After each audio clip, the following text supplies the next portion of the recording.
above everything you went through.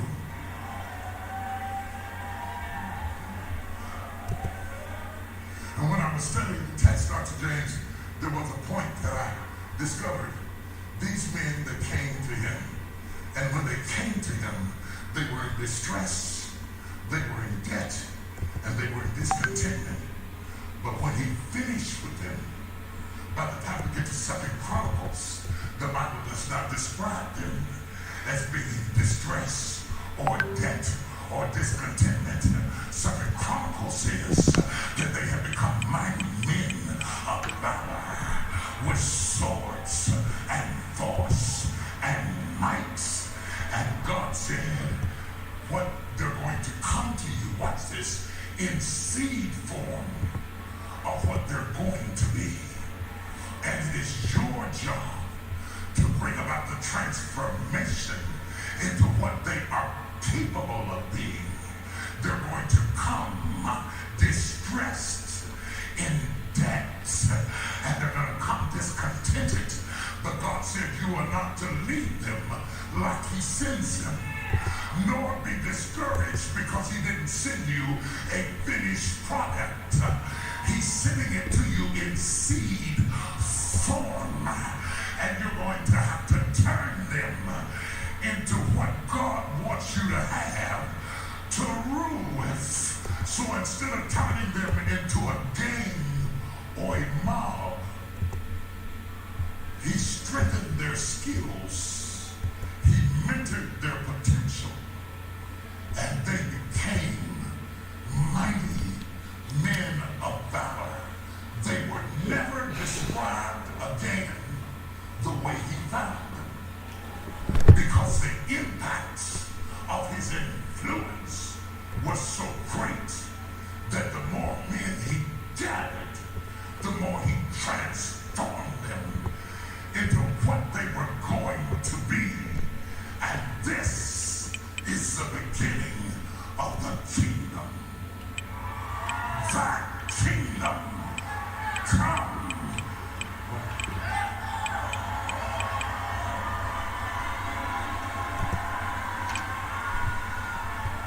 You are on the verge of ushering in the kingdom. This is bigger than church.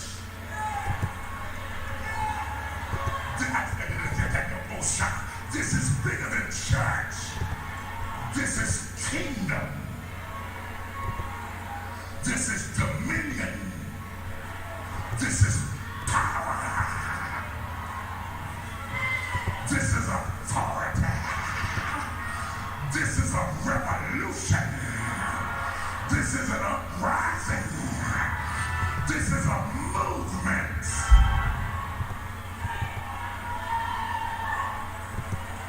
Don't be depressed when church folk don't like it, because this is bigger than a church. This is a revolution. Shout at me.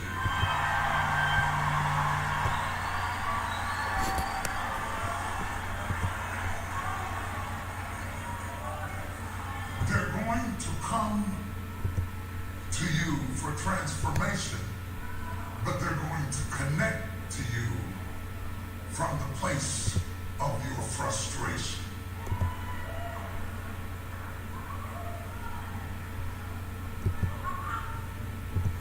You're frustrated about the same things. You're angry about the same things. You're sick of the same things. And they're going to connect with you because they're tired of being with people who don't get it. Who gets it in here?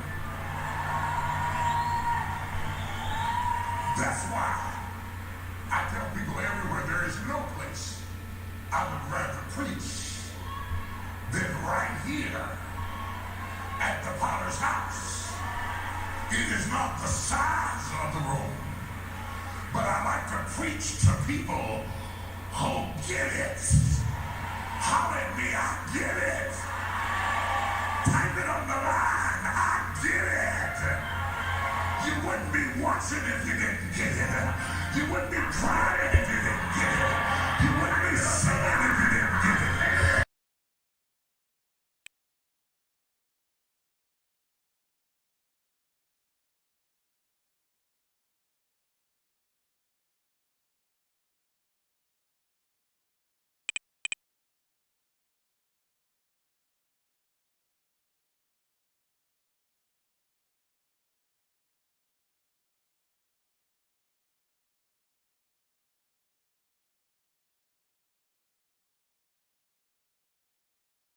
responsible for ICT, e-government and communication, and her nomination subsequently approved by the County Assembly. Madam Atamba hails from Shinyalu Sub-County, Kakamega County.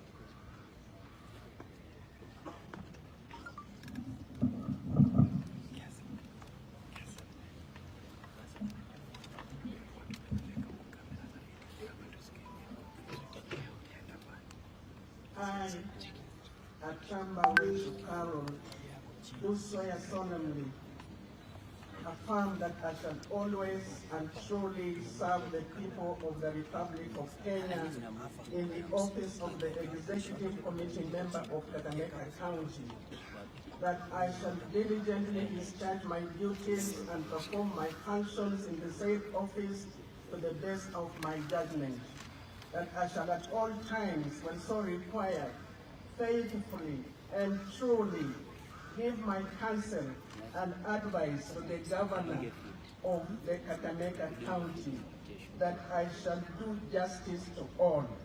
So help me God. Mpigie makofi Waziri Carol Rachel Atamba, na rasmi anachukua sasa wizara hiyo ya habari, mawasiliano na teknolojia, ICT, e-government and communication. Rasmi anakamilisha sasa kutia sahihi stakabadhi za muhimu ambazo kwazo kuanzia leo zitaweza kufuatiliwa kwa karibu sana kuhakikisha utendakazi wake unakwenda sambamba na maadili ya sheria za nchi yetu ya Kenya. Tukukumbusha pia kwamba moja kwa moja tunapatikana sasa hivi kwenye Nyota TV, hali kadhalika Lubao FM. Anamkabidhi sasa rasmi gavana wetu mkuu wa sheria barua hiyo ya kuweza kumpa kazi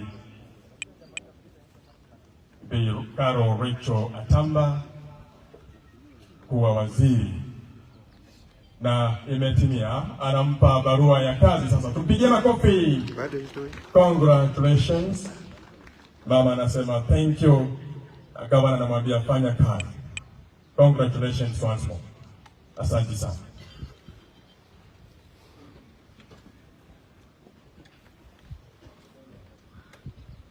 Next we have CPA Imbai L. Livingstone, CEC member in charge of finance and economic planning.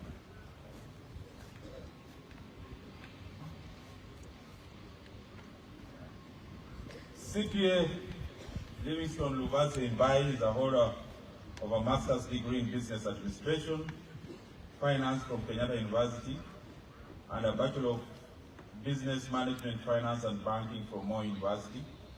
He is also a registered member of the Institute of Certified Public Accountants of Kenya.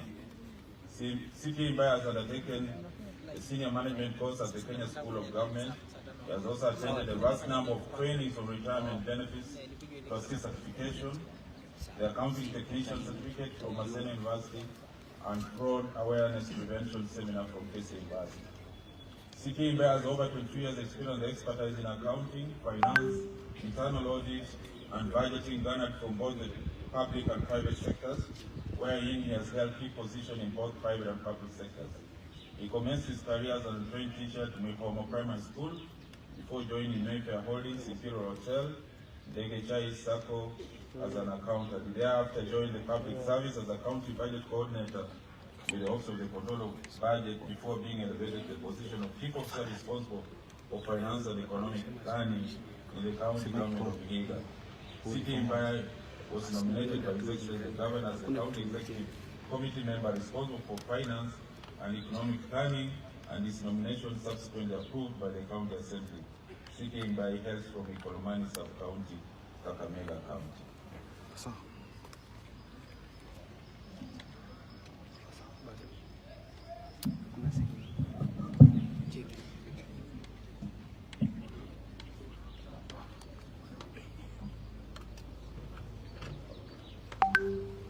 I, Livingstone Lubate Imbai, do swear solemnly affirm that I shall always truly and diligently serve the people and the Republic of Kenya in the office of the Executive Committee member of Kakamega County.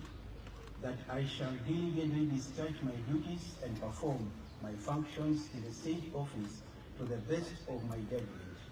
That I shall at all times, when so required, faithfully and truly give my counsel and advice to the governor of the Kakamega County. That I shall do justice to all. So help me God. Mpigie makofi tafadhali.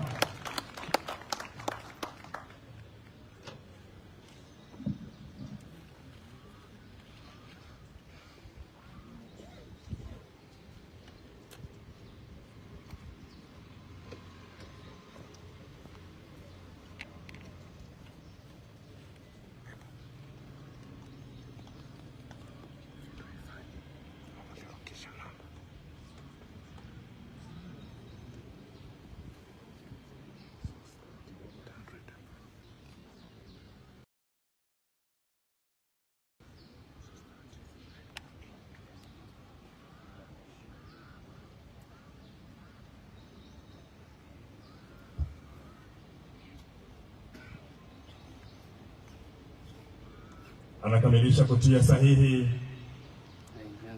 CPA Imbai Livingstone,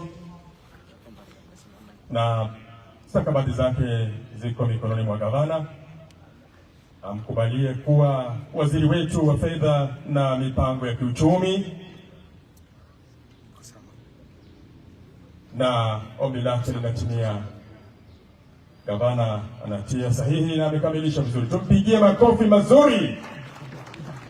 Congratulations waziri, karibu sana katika serikali ya Mheshimiwa Fernandes Barasa, waziri wetu wa fedha na mipango ya kiuchumi CPA Imbai Livingstone.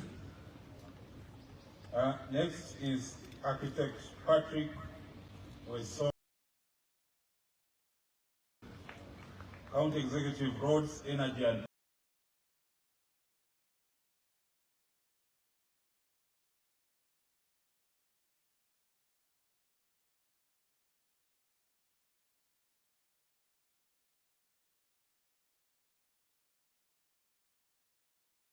Public Works.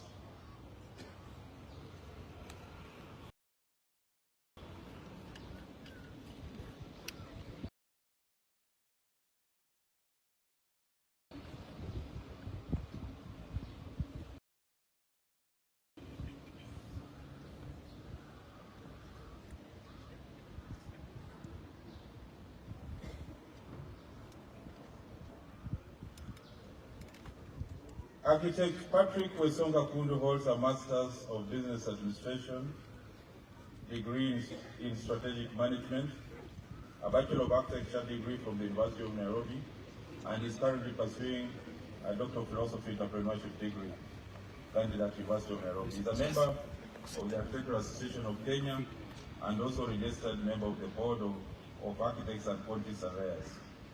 Architect Kundu is an accomplished practicing architect with over 30 years experience and expertise in project management, has worked in 1990, rising steadily through the ranks to his current post of head of institutional administration at the organization.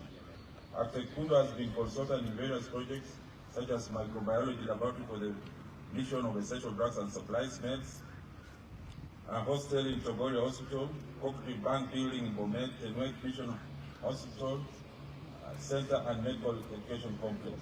In November 2022, His Excellency the Governor nominated Architect Kundu as the County Executive Committee member responsible for roads, energy, public works, and his nomination was subsequently approved by the County Assembly. Architect Kundu hails from Mumias West Sub-County, Kakamega County.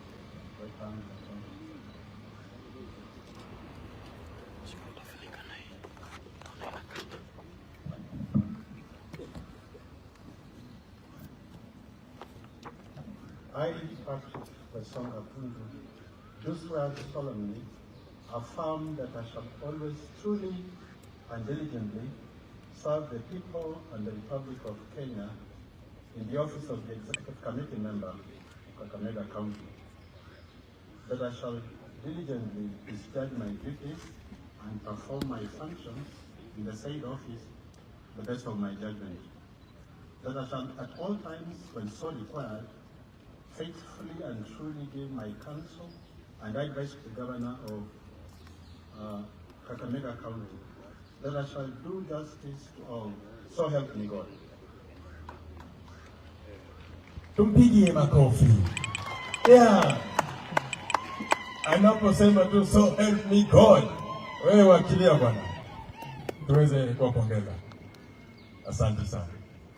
Kwa hivyo sasa anatia mkono pale kidole cha kukubali kwamba ombi la kazi alilouliza Kakamega County kupitia kwa uteuzi na njia mwafaka. Lakini kitu kimoja ametaja ni ile maji ambayo inatoka Masinga inakuja Kitui, and which is also shared by the people of Masinga, Kalakala area and parts of Matu. Hiyo tunataka tafadhali, hata wakati ulipokuwa Kitui niliuliza hiyo, tunataka Si kweli? Kwa hivyo ombi lake ni gavana eka mkono. Basi Mheshimiwa Gavana amepokezwa barua zake rasmi, anatia kidole. Waziri Architecture Kundu Wensonga Patrick, makofi. Roads, Energy and Public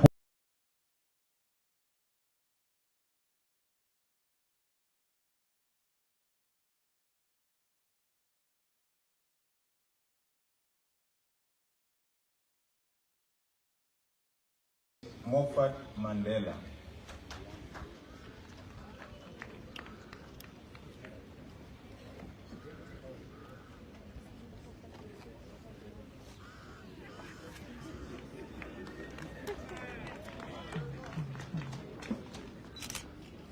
Moffat Mandela is a holder of Bachelor's of Science degree, Disaster Mitigation and Sustainable Development from Masinde University of Science and Technology.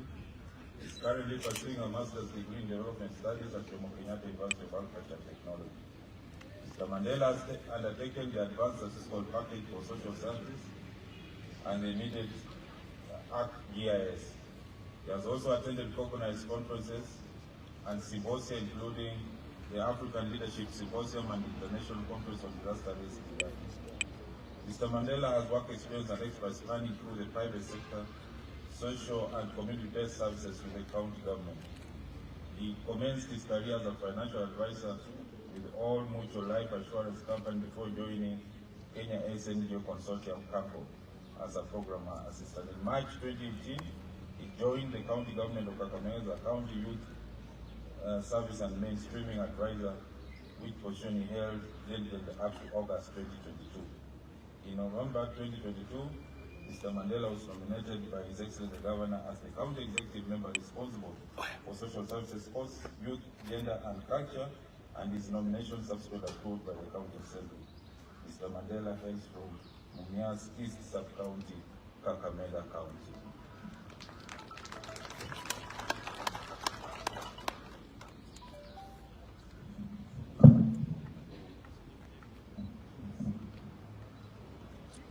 I, Moffat Mandela, do swear that I shall always truly and diligently serve the people of the Republic of Kenya in the office of the Executive Committee member of Kakamega County, that I shall diligently discharge my duties and perform my functions in the said office to the best of my judgment, that I shall at all times, when so required, faithfully and truly give my counsel and advice to the Governor of Kakamega County, that I shall do justice to all.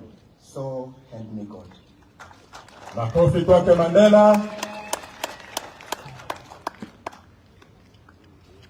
ni mmoja wa vijana youth katika baraza lake Mheshimiwa Fernandez Barasa.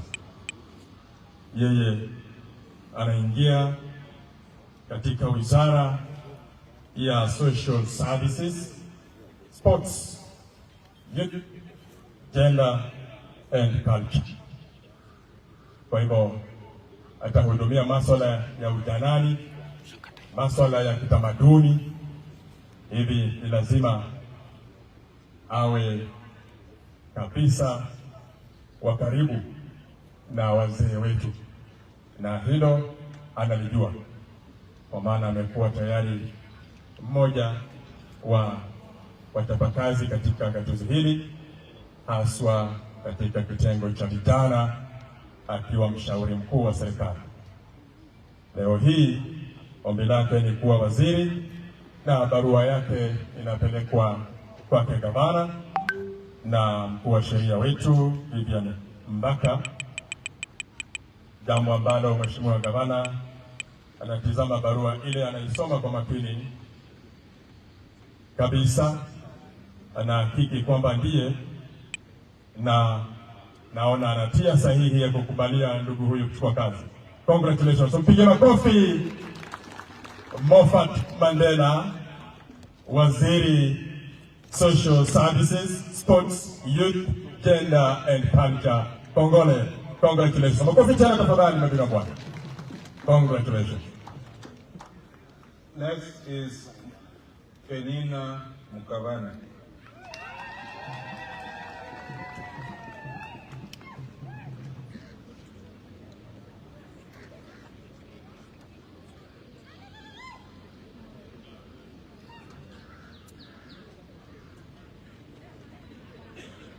Penina Mukavane is a holder of Master of Science degree in Agriculture, Economics and Resource Management from Moi University, a Bachelor of Science degree in Agriculture, Commerce and Postgraduate Diploma in Education from Kenyatta University.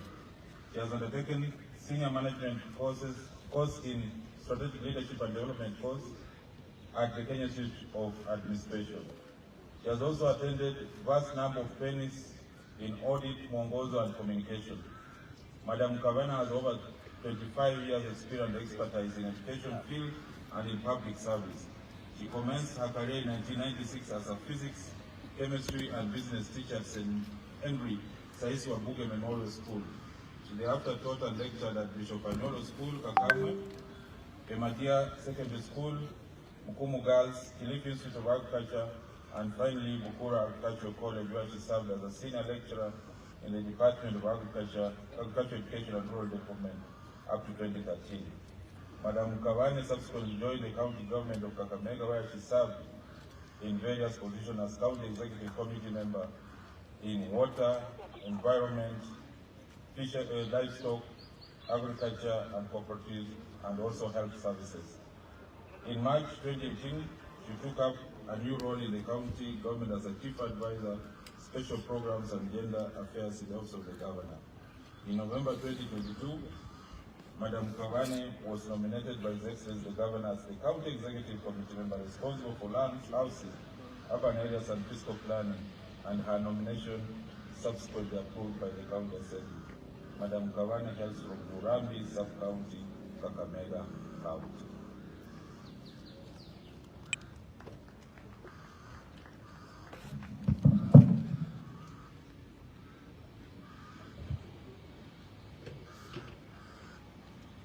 I, Penina Mukavane, do swear solemnly affirm that I shall always truly and diligently serve the people and the Republic of Kenya in the office of the Executive Committee member of Kakamega County, that I shall diligently discharge my duties and perform my functions in the said office to the best of my judgment, that I shall at all times, when so required, faithfully and truly give my counsel and advice to the governor of the Kakamega County, that I shall do justice to all. So help me God. Makofi mazuri tena kwake waziri. Asante sana Waziri Penina Mukavane, ambaye anaingia sasa katika wizara ya Lands, Housing, Urban Areas and Physical Planning, wizara kubwa sana inayohusika na masuala ya ardhi, masuala ya nyumba, masuala ya mipango ya miji yetu, yote katika gatuzi letu la Kakamega. Anaingia katika serikali yake Mheshimiwa Fernandes Barasa kama waziri, kazi ambayo amewahi fanya. Hivi weledi wake na uzoefu utaweza kumsaidia kutekeleza wajibu wake katika muhula huu wa utendakazi wa Mheshimiwa gavana wetu. Na tayari barua yake ya kukubalika kuwa waziri inatiwa sahihi na Mheshimiwa gavana. Tumpigie makofi waziri Penina.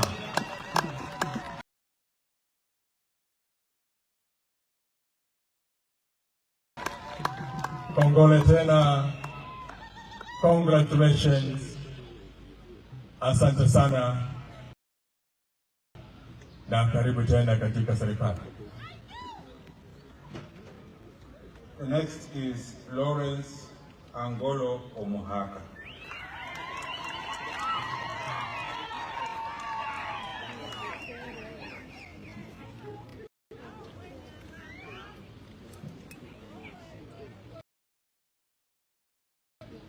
Mr. Lawrence Omuhaka is a holder of Master's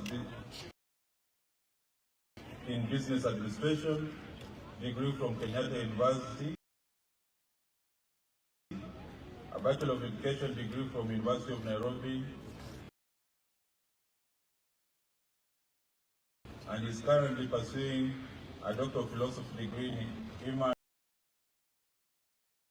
Resource Management at Maseno University. He is also a registered member of the Institute of Human Resource Management and the Kenya Institute of Management. Mr. Omuhaka has taken a vast of trainings on human resource management, labor laws, and talent management. He has also been conferred with the honor of Chief in the first class of the Order of Bani Spear by the former President of Kenya, His Excellency Uhuru Muigai Kenyatta. Mr. Omuhaka has over 28 years experience and expertise in education field, human resource management, garnered from both the public and private sector, where he has managed, led, and participated in human capital management. He commenced his career as a teacher at Jomo Kenyatta Academy and Book Academy. He thereafter joined Mumias Sugar Company as a human resource administrator and later as a talent manager. In the year 2014, Mr. Omuhaka joined the county government of Kakamega as a director responsible for human resource management, steadily rising through the ranks, wherein he was promoted to acting chief officer for public service and administration in 2019, and later chief officer responsible for economic planning and investment. In the year 2021, he was appointed as the chief administrative secretary in the Ministry of Agriculture, Livestock, Fisheries, Cooperative and Blue Economy in the national government. In November 2022, he was nominated by His Excellency the Governor as the County Executive Committee member responsible for public people and the Republic of Kenya in the office of the Executive Committee member of Kakamega County, that I shall diligently discharge my duties and perform my functions in the said office to the best of my judgment, that I shall at all times, when so required, faithfully and truly give my counsel and advice to the Governor of the Kakamega County, that I shall do justice to all. So help me God. Makofi mazuri. Congratulations, Lawrence Angolo Omuhaka. yeye anapata nafasi katika serikali yake Mheshimiwa Fernandes Barasa kuwa waziri wa Public Service and Administration,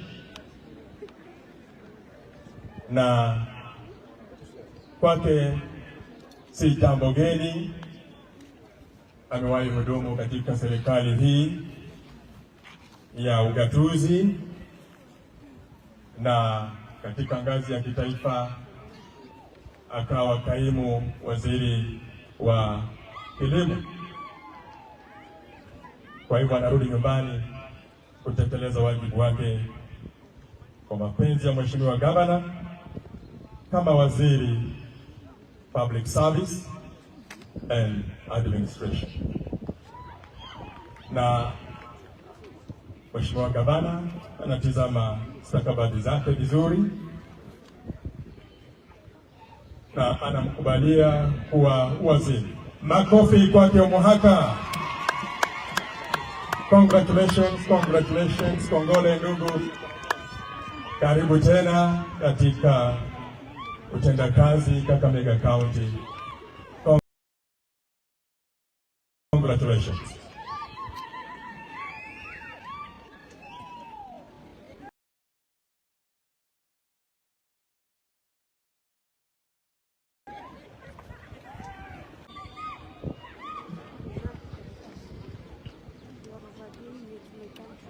Dr.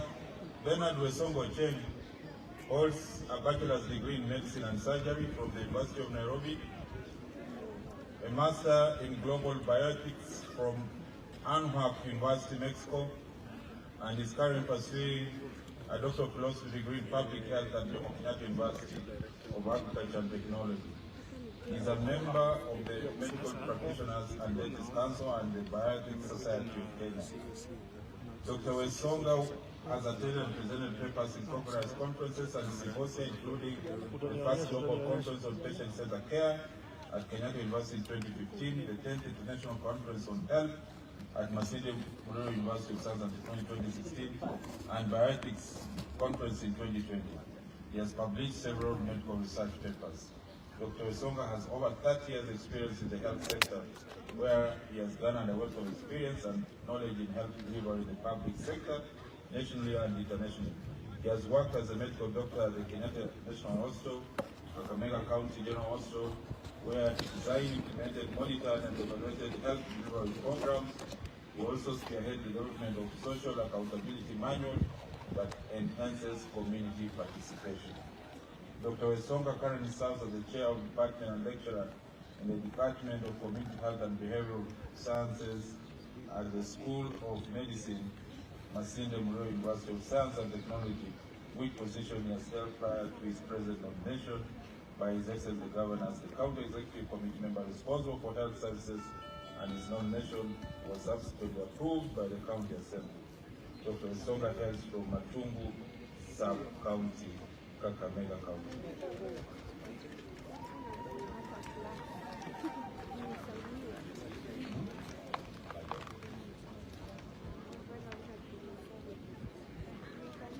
I, Bernard Wesonga Chen, do swear and solemnly affirm that I shall always truly and diligently serve the people and the public of Kenya as the also executive committee member of Kakamega County, that I shall diligently discharge my duties and perform my function in the said office to the best of my judgment, that at all times, when so required, faithfully and truly give my counsel and advise the governor of Kakamega County, that I shall do justice to all. So help me God.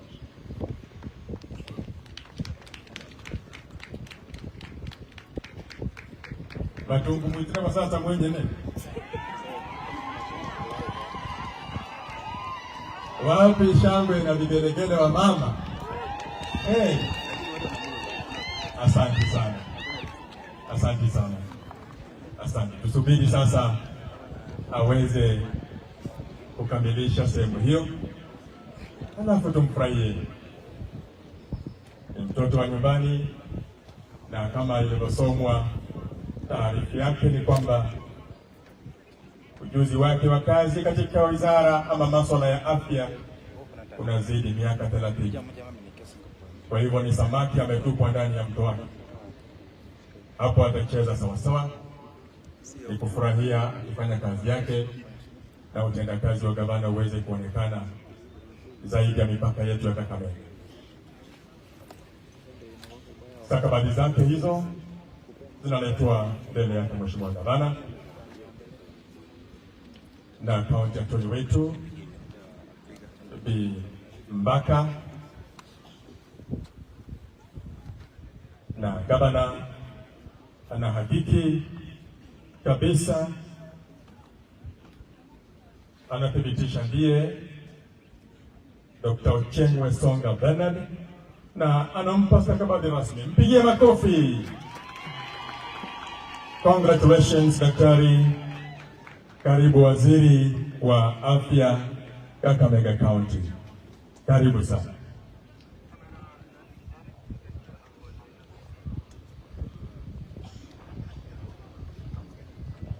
Next, we have Owori Baraza Godfrey.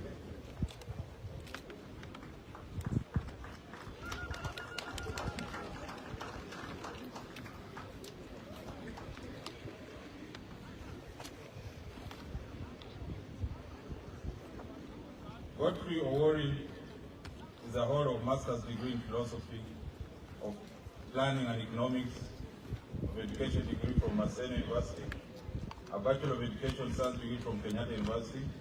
He is a member of the Kenya Secondary School Heads Association and Kenya National Examination Council. Mr. Owori has attended recognized conferences and seminars including the African Confederation of Principals in Cape Town, the Education towards Sustainable Development Training for Education Personnel in Israel, the International Council of Psychologists in Helsinki, Finland, and the Leadership Management Seminar at Stratford University. Mr. Owori is an accomplished and respected academician with a rich teaching history spanning over 30 years in various capacities. Having started out at Moi Girls Nangili Secondary School in Likuyani as a teacher and steadily rose through the ranks as a head of department, deputy principal, up to his current position of chief principal.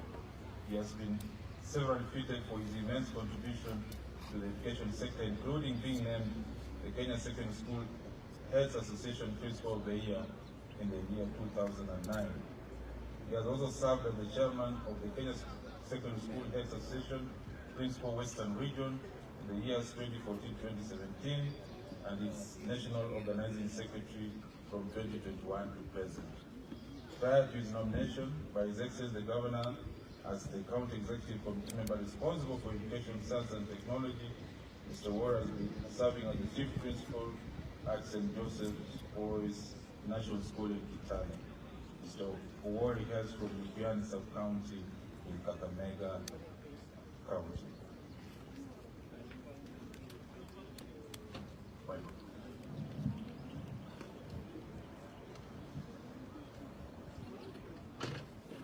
I, Godfrey Baraza Owori, do swear solemnly affirm that I shall always truly and diligently serve the people and the Republic of Kenya in the office of the Executive Committee member of Kakamega County, that I shall diligently discharge my duties and perform my functions in the said office to the best of my judgment, that I shall at all times, when so required, faithfully and truly give my counsel and advise the Governor of Kakamega County, that I shall do justice to all.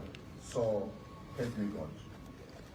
Makofi kwake waziri wetu wa elimu Mwalimu Owori Baraza Godfrey,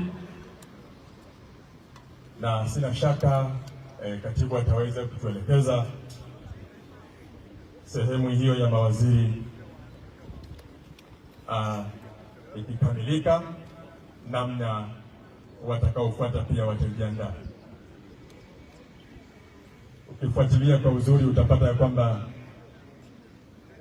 kama unafuatilia sehemu hiyo inayosomwa maelezo ya wote ambao wanakula kiapo na katibu ambassador Ochami, bila shaka Mheshimiwa Gavana ameweza kuwapa wahusika kazi zinazotoshana na elimu, ujuzi na uwezo wao. Kwa hivyo uzembe itakuwa jambo la kushtukiza Kakamega County. Barua zake zinakwenda mbele yake Mheshimiwa Gavana, na Mheshimiwa Gavana anathibitisha kwamba ndiye na bila kusita anampa kazi. Tumpigie makofi Mwalimu Owori. Karibu sana Waziri Barasa Godfrey Owori, CEC Member in charge of Education, Science and Technology, Kakamega County. Your Excellency, we are still making progress because we want the executive to be complete. We have been done with the County Executive Committee members. We now come to the Secretary, the County Executive Committee, County Secretary and Head of Public Service, Dr. Bonkos Okot.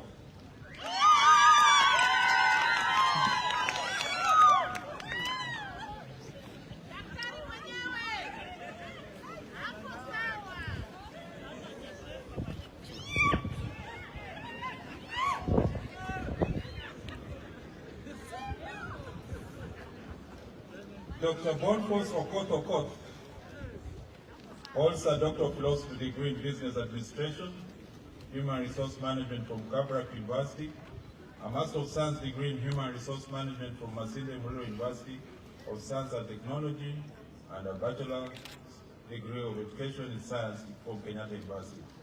He holds a Diploma in Human Resource Management from the Kenya Institute of Management and Diplomas in Education Management from the Kenya Education Management Institute and Education Staff Institute. Dr. Okot is an accomplished and respected academician with a rich teaching history spanning over 28 years in various capacities, with 18 of them being leadership as a senior principal. Dr. Okot has also served as the chairman of KESSHA in Navajo Sub-County. Prior to his appointment, he served as a member of the National Human Resource Management and Development Committee at the Kenya Institute of Management. In November 2022, he was nominated by His Excellency the Governor as the County Secretary and Head of Public Service, and his nomination subsequently approved by the County Assembly. Dr. Okot hails from Navajo Sub-County, Kakamega County.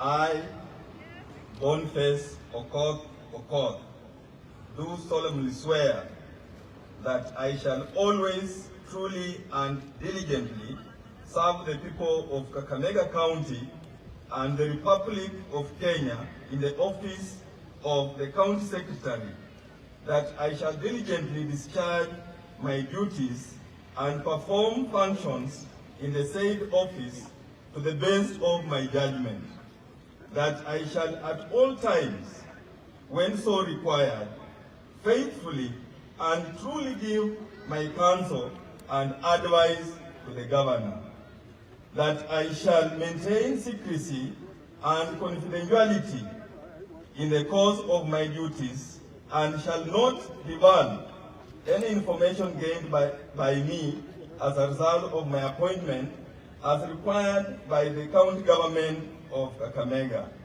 that I shall uphold and honor the dignity of my office and do justice to God, to all. So help me God. Makofi kwake daktari. Asante sana.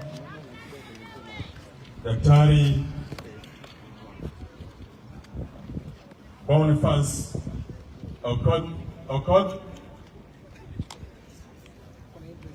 anachukua nafasi ya katibu wa gatuzi letu la Kakamega na mkuu wa wafanyikazi, na kama tena ulivyofuatilizia taarifa kumhusu ni kwamba anao ujuzi na uwezo wa kufanya kazi hiyo, ikitokana na masomo yake mazuri pamoja na weledi wa uchapakazi, ambapo amefanya kazi sehemu tofauti tofauti. Alipotajwa jina, hata na ndoro wamekuja mbio na simu waweze kupiga picha. Inaonyesha mapenzi kwa afisa huyo. Na Mheshimiwa Gavana anakagua kwa uzuri stakabadhi hizo zinazomhusu Daktari Boniface Okot na anamkubali aingie serikalini. Tumpigie makofi. Congratulations. Kongole Daktari Okot. Na karibu katika serikali ya Mheshimiwa Barasa. Your Excellency, the next is the Deputy County Secretary, Mr. Joshua Auta Kuteha.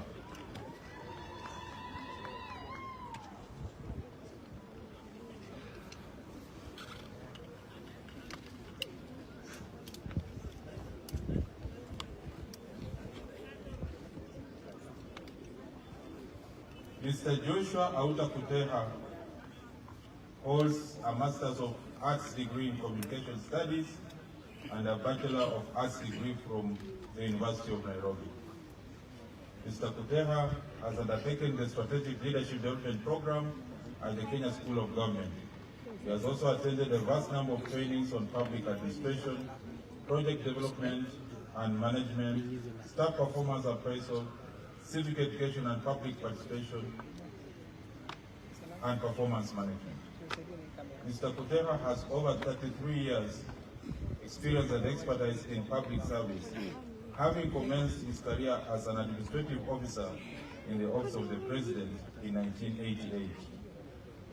He steadily rose through the ranks to the position of Acting District Commissioner for Kiambu District in the year 2000. In the year 2003, Mr. Kuteha joined the Nyeri County Council as its clerk, and thereafter served various county councils, including Webuye, Kakamega, Mumias, and Kisumu.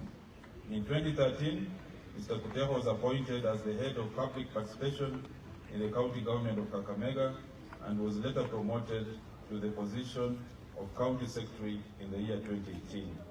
In November 2022, Mr. Kuteha was nominated by His Excellency the Governor as the Deputy County Secretary.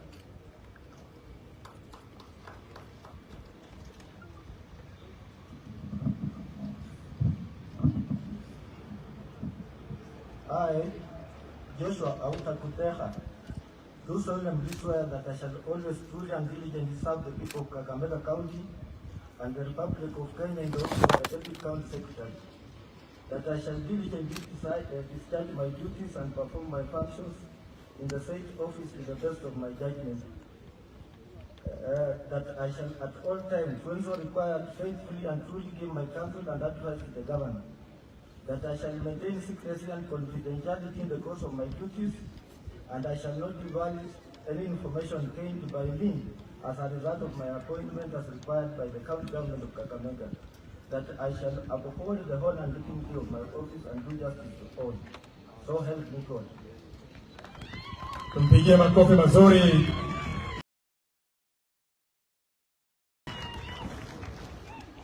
Bwana Joshua Auta Kuteha ambaye anachukua nafasi yake kama naibu wa County Secretary and Head of Public Service,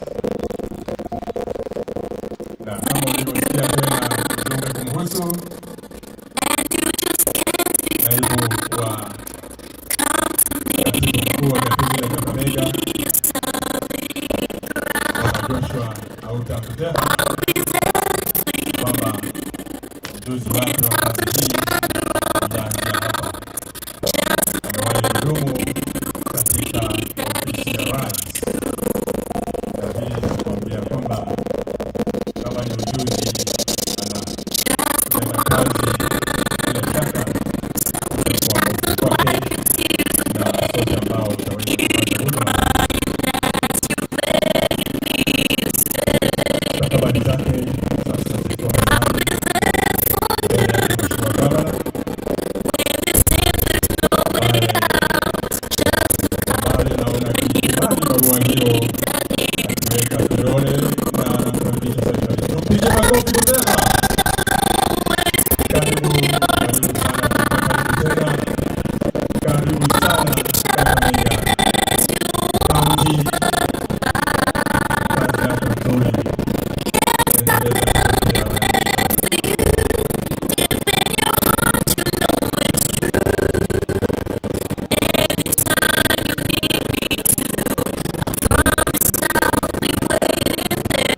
awarded merit scholarship by the University for Outstanding.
na bila shaka ndugu Waislamu hapo wanasema mashallah.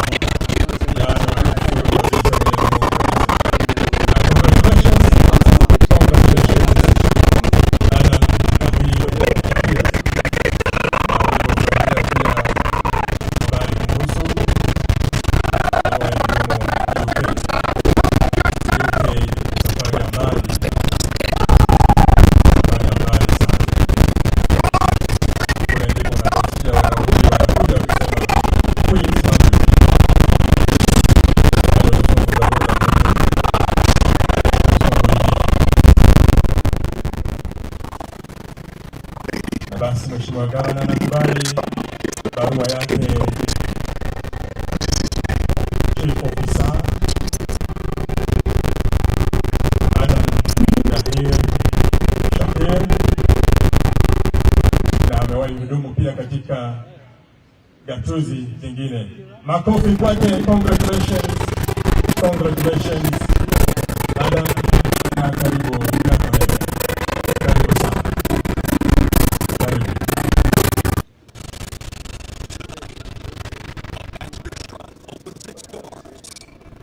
Next is Dr. David Alia.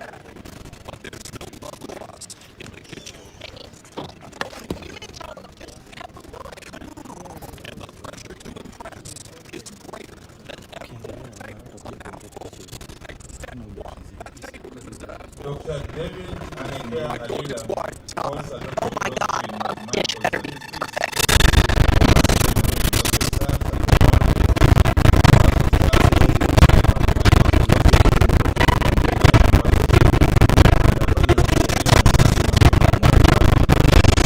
mathematical statistics. Thinking about how much I miss my husband and how much I miss cooking for him. We just got married 3 months ago. I know he supports me and will be so thrilled that I made it to the top.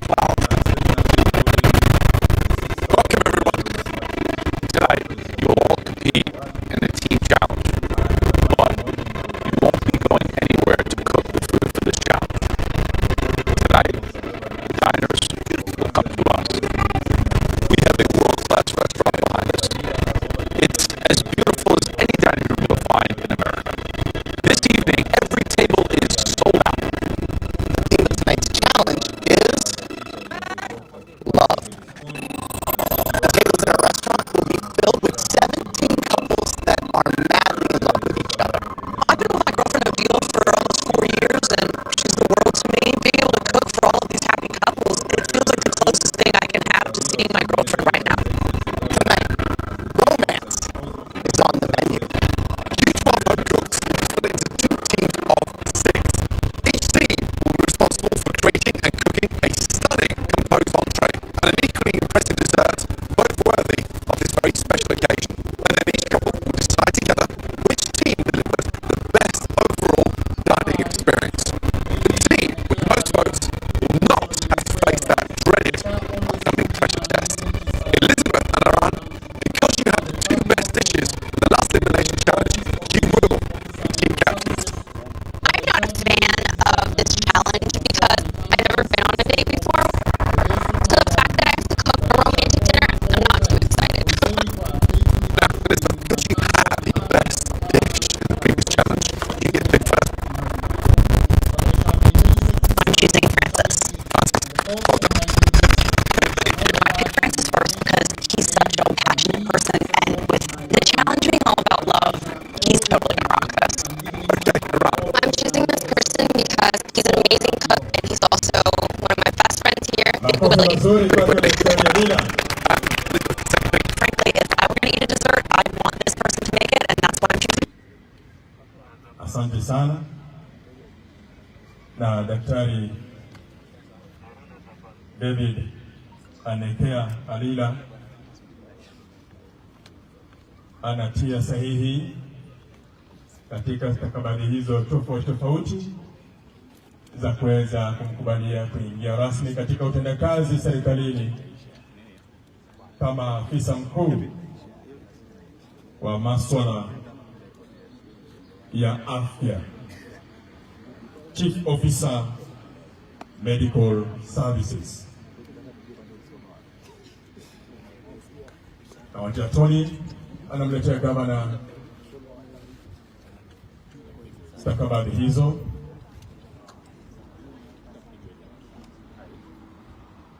Naye gavana anazihakiki pia, anathibitisha huyu ndiye Alila na anamkaribisha katika serikali. Tumpigie makofi mazuri. Congratulations daktari, na karibu Chief Officer Medical Services. Next is Joseph Ashiundu Abucheri.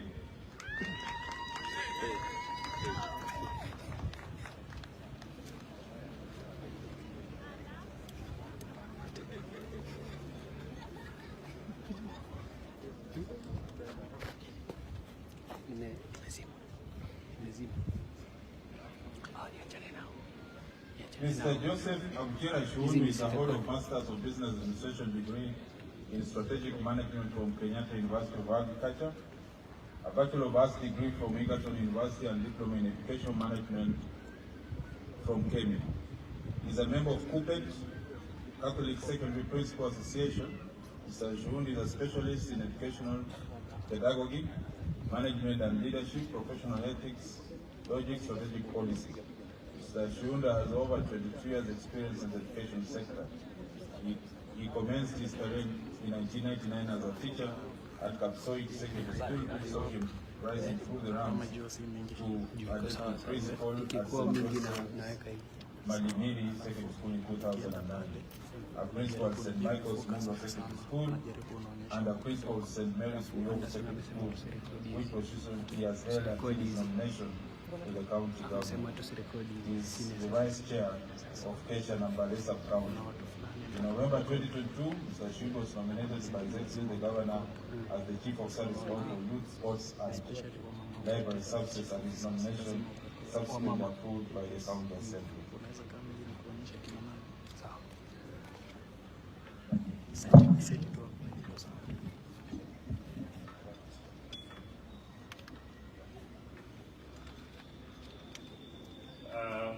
I, Joseph Abucheri Ashiundu, do solemnly swear that I shall always truly and diligently serve the people of Kakamega County and the Republic of Kenya in the office of the Chief Officer, Youth, Sports and Library Services, that I shall diligently discharge my duties and perform my function in the said office to the best of my judgment, that I shall at all times, when so required, faithfully and truly give my counsel and advice to the Governor and the Executive Committee member in my department, that I shall maintain secrecy and confidentiality in the course of my duties, and I shall not divulge any information gained by me as a result of my appointment, that I shall uphold the honor and dignity of my office and do justice to all.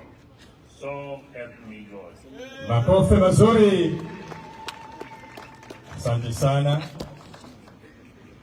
Chief Officer, Youth, Sports and Library Services, Ashindu Abucheri Joseph.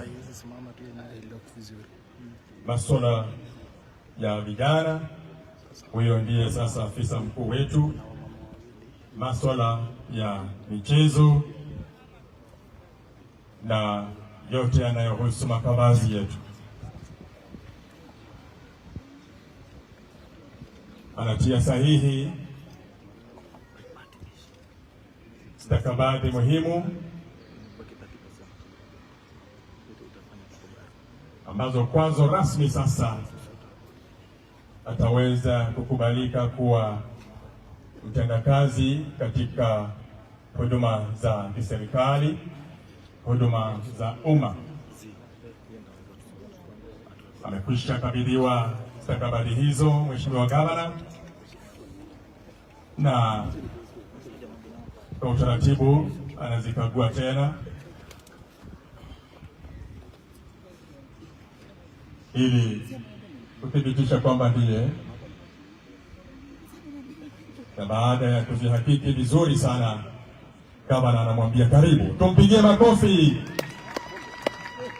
Congratulations, Chief Officer, Youth, Sports and Library Services, Ashindu Abucheri Joseph. Next is Asiachi Ayuma Vivian, Chief Officer, Social Services, Children's Services, Gender and Culture.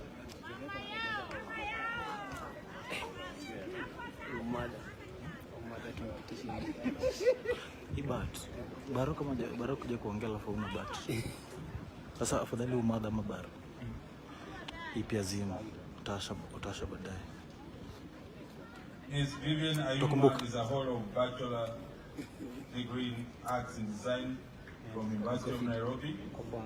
She has also a Master's of Science from the Jomo Kenyatta University of Agriculture and Technology, and a diploma in community health and development from the Great Lakes University of Kenya. Ms. Ayuma has 14 years experience and expertise in accounting, finance, planning and budgeting, garnered from both private and public sector, where she has managed, led and participated in preparation of annual budgets, development of policies on finance, financial reporting and monitoring, and evaluation of projects.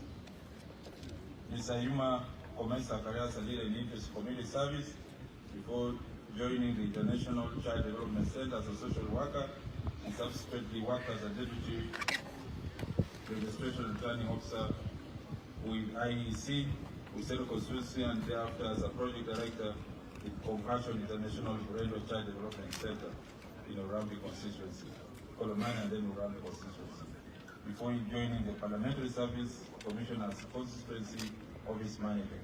Ms. Ayuma was thereafter appointed as the Committee Secretary for the National Government Constituency Development Fund Committee, responsible for documentation of the committee meetings. In November 2022, Mr. Asiachi was nominated by His Excellency the Governor as the Chief Officer, Social Services, Children's Services, Gender, Culture, and nomination subsequently approved by the County Assembly.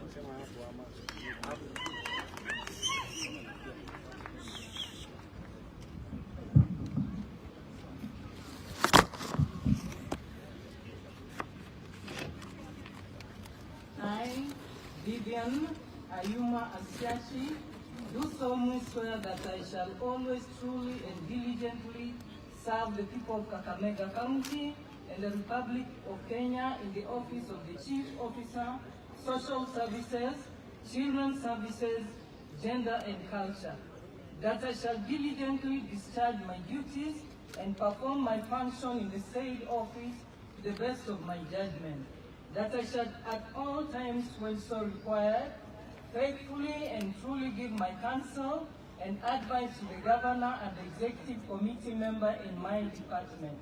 That I shall maintain secrecy and confidentiality in the course of my duties and shall not divulge any information gained by me as a result of my appointment.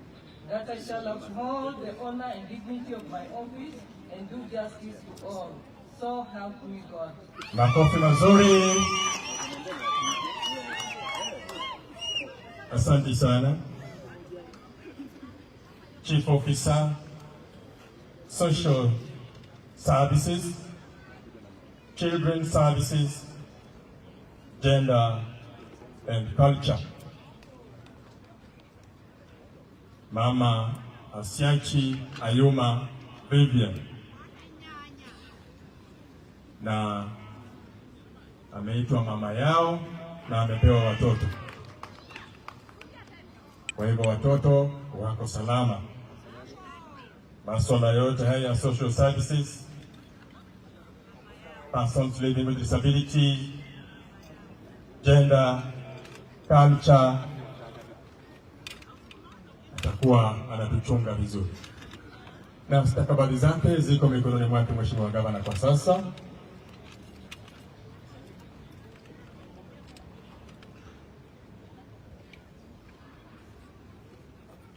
Na hivyo Gavana kwa heshima anatia sahihi ya kumkubalia Chief Officer Vivian Ayuma afisini rasmi. Tumpige makofi. Congratulations, congratulations, Chief Officer Social Services, Children's Services, Gender and Culture, Asiachi Ayuma Vivian.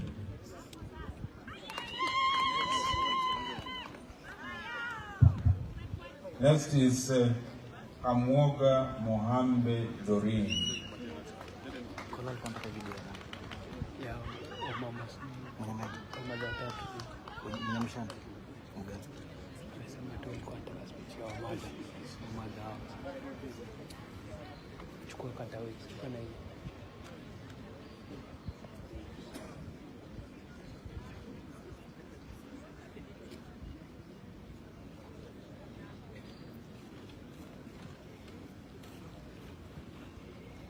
Madam Doreen Muhambe Amwoga is a holder of Bachelor's of Education, degree from Masinde University of Science and Technology. She is currently undertaking studies leading to Master's Science in Human Resource Management. She holds a diploma in IT and Business Studies from St. Mary's College, Isiolo, certificates in Education, Psychology and Senior Management courses in Local Government from Hongkyong National University in South Korea. Madam Amwoga started her career as a teacher in 2001, taught in various schools including Mapoko, Malemba Primary, Kakamega Township Secondary. In 2015, Madam Amwoga joined the county government as a ward administrator responsible for Isuha Central and the Kiani wards, a position she held until 2018 when she was appointed in acting capacity as sub-county administrator responsible for Likuyani sub-county. In November 2021, Madam Amwoga was appointed acting chief officer in the Department of Education, Science and Technology, a mandate she has successfully executed until her current substantive appointment as Education, Science and Technology. She's been acting as Chief Officer, Social Services, Sports, Youth and Women Empowerment. In November 2022, Doreen Muhambe Amwoga was nominated by His Excellency the Governor as the Chief Officer responsible for County Administration, and her nomination subsequently approved by the County Assembly.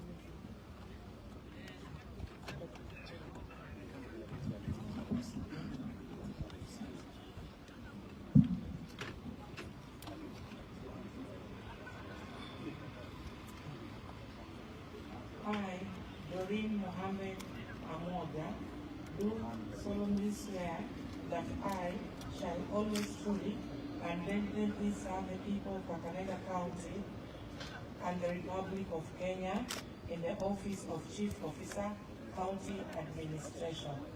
That I shall diligently discharge my duties and perform my functions in the said office to the best of my judgment.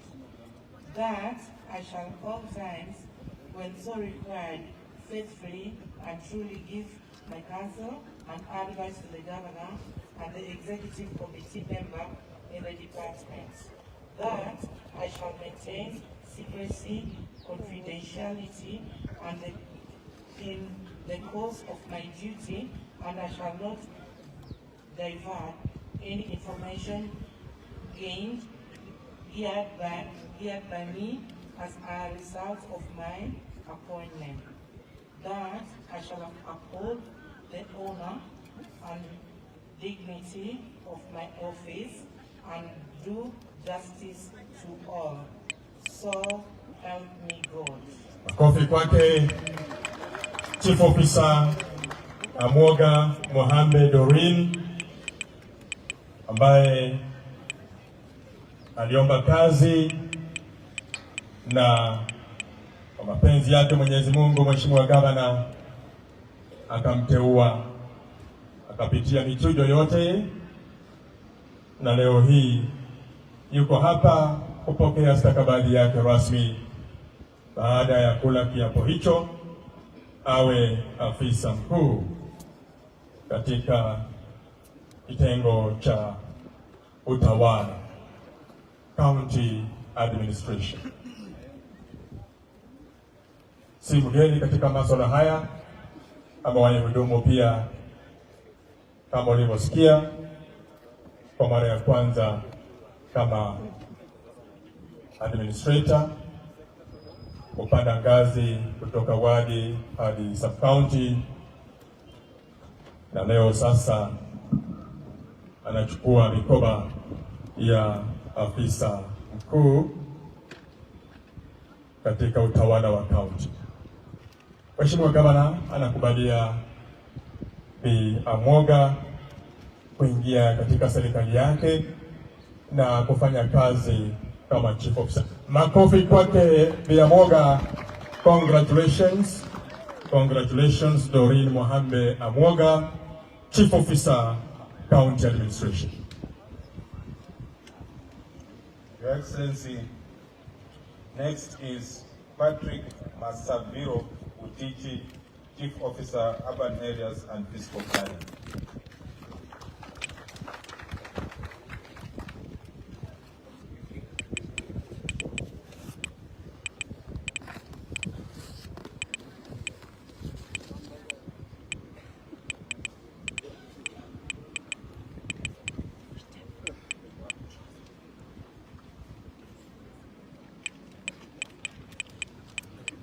Mr. Patrick Masaviro Kuchichi is a holder of Bachelor of Arts in Project Planning and Management degree from the University of Nairobi and a diploma in Public Relations from the University of Nairobi. He holds Strategic Leadership Development Program from the Kenya School of Government.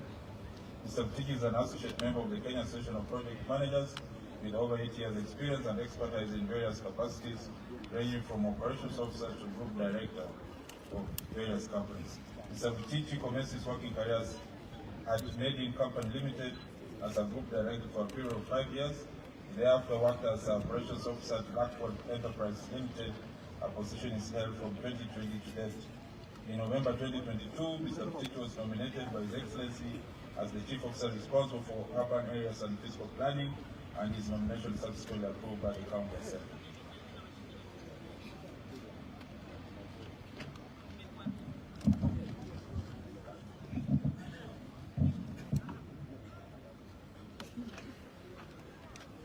I, Patrick Masaviro Butichi, do solemnly swear that I shall always truly and diligently serve the people of Kakamega County and the Republic of Kenya in the office of Chief Officer Urban Areas and Physical Planning.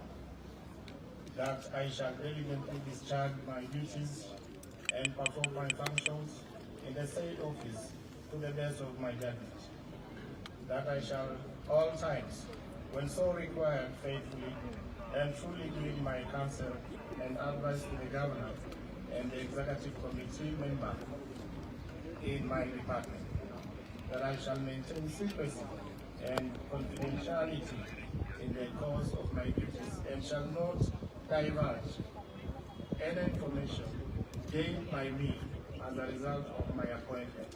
That I shall uphold the honor and dignity of my office, so help me God. Hamjasikia so help me God? Tumpe makofi mazuri.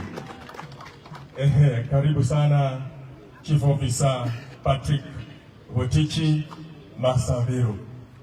Yeye anachukua kitengo hiki cha urban areas and physical planning. Chief Officer Patrick Masaviru Botichi, karibu sana katika serikali. Utendakazi wako wa maeneo tofauti tofauti, sasa uwezo huo tena ulete hapa Kakamega, watendee kazi watu wote ambao watakuja katika afisi yako kwa uhakika. Hayo ndio makubaliano ambayo yamekuwa kutia sahihi pale wakati ya Tony anamsaidia na kumwelekeza. Stakabadhi zake sasa rasmi ziko mbele ya Mheshimiwa Gavana, ambaye kwa kuzikagua kwa uzuri na kuhakiki kwamba ndiye Botichi, bila shaka anamwambia karibu serikalini. Tumpigie makofi mazuri. Congratulations Bwana Botichi. Patrick, you are most welcome. Karibu katika serikali ya Mheshimiwa Barasa.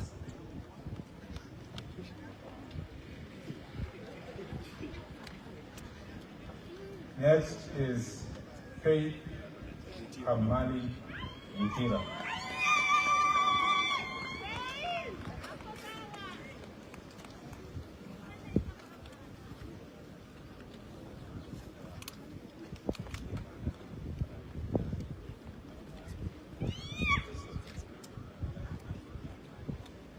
Ms. Faith Kamali Gitira has a Master and Degree of Science in Health Systems Management from Kenya Methodist University. She has a Diploma in Nursing from Kenya Registered Community Health Nurse from AMREF. She has attended training in Leadership Management and Governance of Health Systems. Ms. Kamali has diligently served as a competent nurse for over 12 years. She was awarded Nurse of the Year 2012-2013, Kinyadu Sub-County. She has served the natives with diligence in her capacity as nurse and community health extension worker. Ms. Kamali has served as a competent nurse in different stations within the county. She served as community health extension worker at the Lobby Community Unit in 2020-2016. Her experience and expertise has seen her rise to the level of nursing officer in charge of several health centers within the county. Before this appointment, she was serving as Sub-County Reproductive Health Coordinator, Malava Sub-County. In November 2022, Ms. Kamali was nominated by His Excellency the Governor as Chief Officer responsible for land administration, survey and housing, and her nomination was subsequently approved by the County Assembly.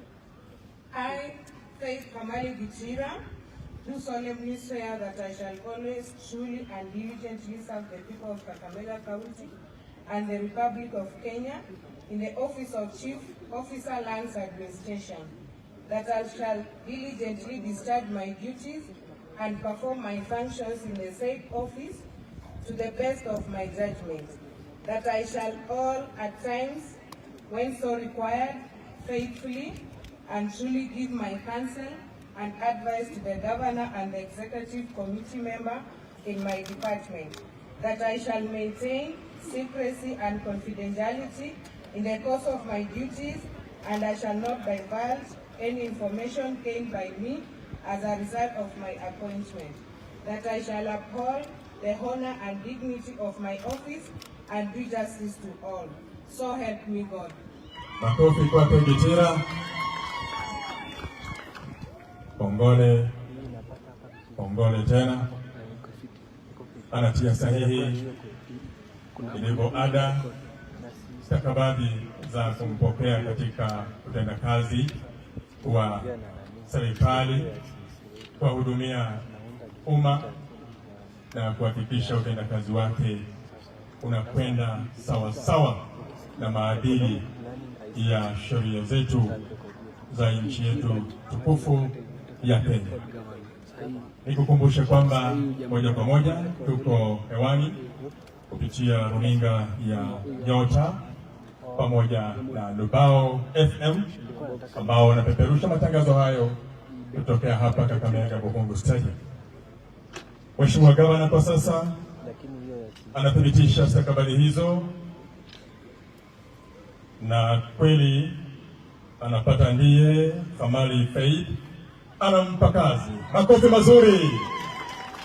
Congratulations, congratulations. Kongole Bi Gitira, fanya kazi Chief Officer, Land Administration, Survey and Housing. Next, we have Emmanuel Odinga Karaoke.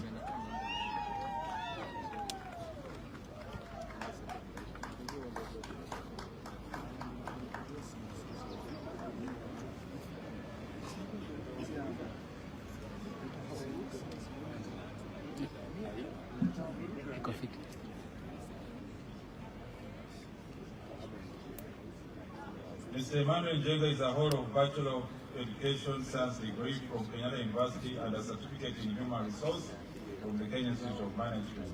He has 18 years experience and expertise in teaching and has worked as a deputy principal of a Shukulu Boys Secondary School since 2017. In November 2022, Mr. Karaoke was nominated by His Excellency the Governor as the Chief Officer of Cooperative Development, and his nomination was subsequently approved by the County Assembly.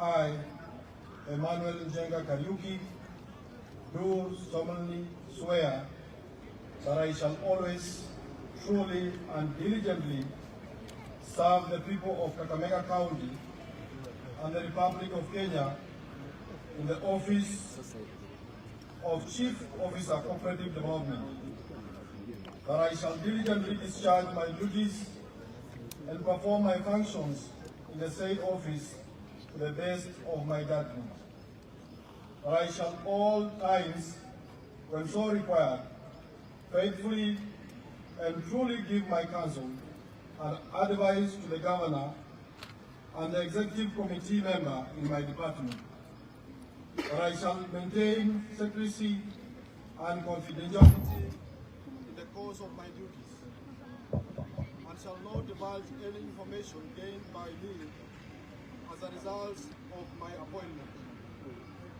that I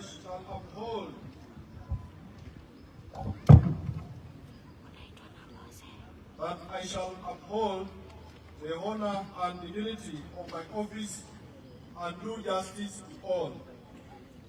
So help me God.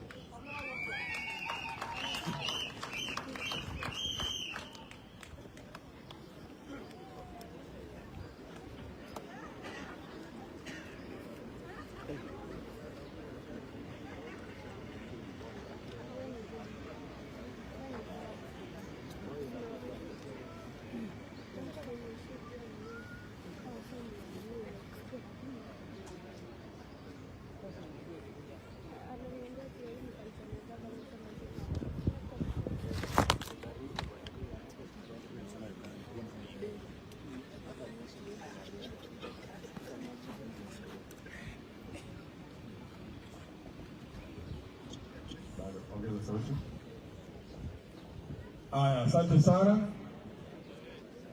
Hapo ni ndugu Emmanuel Njenga Kariuki, Chief Officer Cooperative Development.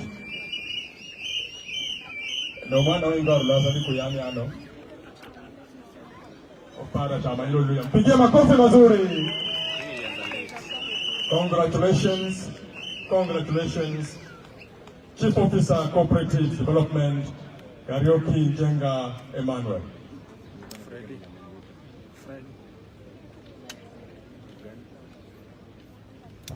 Next is CPA David Musafiri Kuloba, Chief Officer Economic Planning and Investment.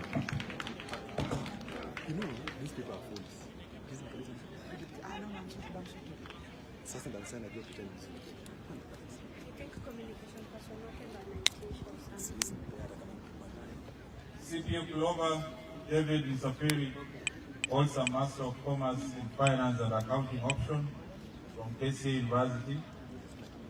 He has a Bachelor of Commerce Finance option from KC University. He is a member of the Institute of Certified Public Accounts of Kenya. He has undertaken senior management course at the Kenya School of Government. He has also attended a vast number of trainings in public finance, key among them being IFMI's Hyperion Planning and Budgeting, Budget and Board Book Management, and various ISPAC training and workshops. CPA Glover has over 10 years experience and expertise in accounting, finance from the public sector, where he has managed, led and participated in the coordination, preparation, formulation of the county budget, and advising departments on financial management, coordination in budget preparation and implementation, and also development of policies in finance, financial reporting and monitoring, and evaluation of projects. CPA Kuloba commenced his career as an accountant at Amasi Water Services before joining at the River Steel plant as an accountant. He then joined the county government as a senior accountant in October 2020 at the Ministry of Medical Services. His exemplary service caused him to be promoted to principal accountant, a position he served in various departments across the county, including County Public Service Board, Health Services, Trade, Administration, and Tourism and Finance, Planning and ICT, Budget Director. In November 2022, CPA Kuloba was nominated by His Excellency the Governor as the Chief Officer responsible for planning and investment, and his nomination was subsequently approved by the County Assembly.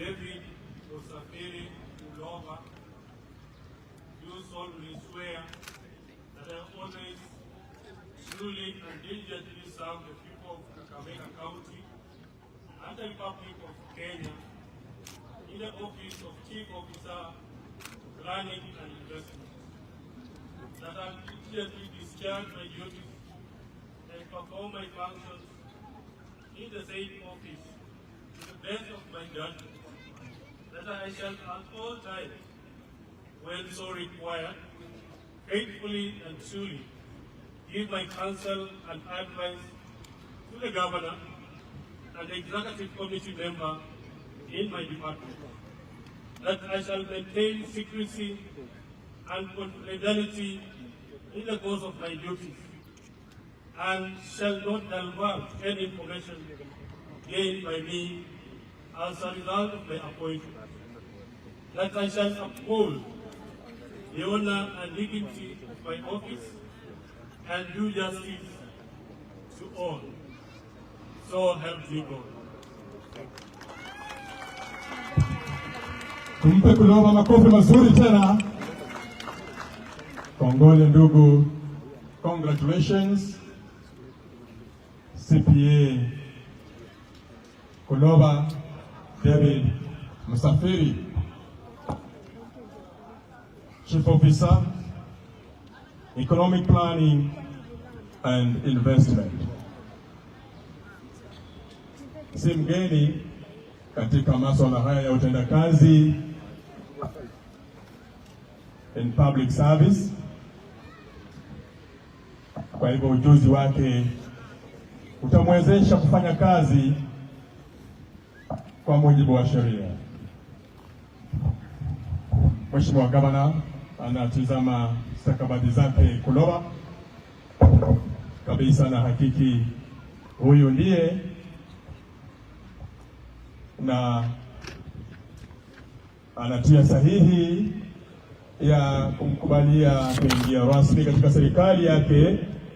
Congratulations Kuloba, makofi. Kongole Msafiri David Kuloba, Chief Officer Economic Planning and Investment.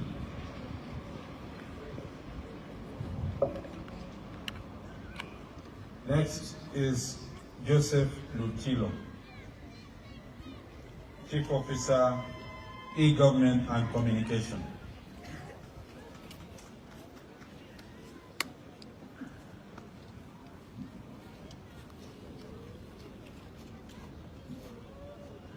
Mr. Joseph Lutilo has a bachelor's degree in Business Information Technology from Mount Kenya University. He is currently pursuing a master's degree in Business Administration from Mount Kenya University.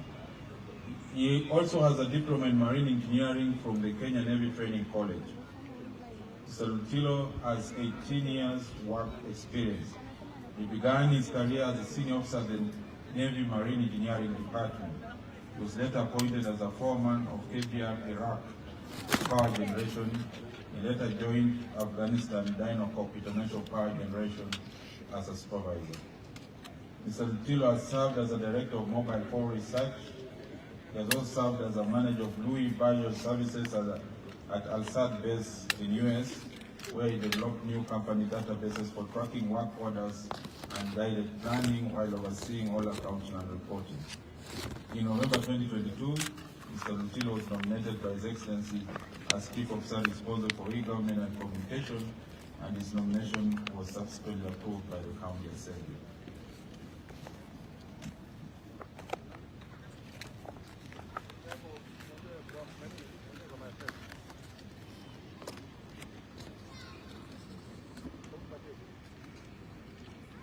I, Joseph Lutilo, do solemnly swear that I shall always truly and diligently serve the people of Kakamega County and the Republic of Kenya in the office of Chief Officer, E-Government and Communication.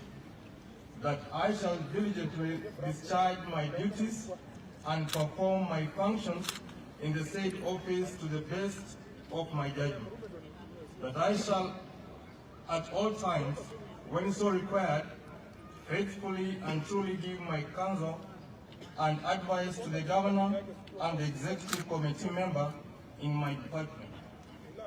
That I shall maintain secrecy and confidentiality in the course of my duties and shall not divulge any information gained by me as a result of my appointment. That I shall uphold the honor and dignity of my office and do justice to all. So help me God. Makofi kwake Lutilo. Kongole, congratulations. Congratulations, Joseph Lutilo, Chief Officer, E-Government and Communication. Na bila shaka wakati taarifa yake imekuwa ikisomwa, wengi wamekuwa wakinyoosha mashingo kujaribu kumwona ni nani huyu. Ukisikia mambo ya submarine, hayo si mambo ya kuchezea tena. Afisa ambaye ana tajriba ya kazi yake pamoja na masuala ya utandawazi, teknolojia, na hivyo gavana baada ya kumstadi na kumtizama kwa mbali alirusha nyavu kule kwenye Marines na akamtoa nje kumleta Kakamega. Kwa sasa barua yake iko mbele ya Mheshimiwa Gavana, anamkubalia karibu Kakamega. Makofi kwake tafadhali Lutilo. Karibu Chief Officer, E-Government and Communication, Lutilo Joseph. Next is Dr. Mwajuma, Chief Officer, Finance.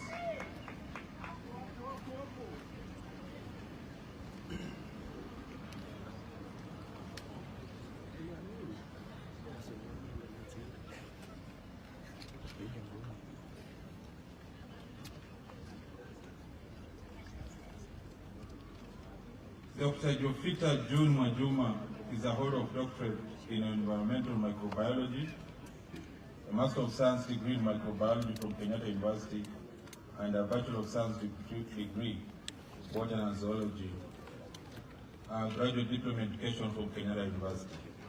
Dr. Mwajuma has undertaken the Strategic Leadership Development Program, the Senior Management course, and an IFMIS training for AIE holders at Kenya School of Government.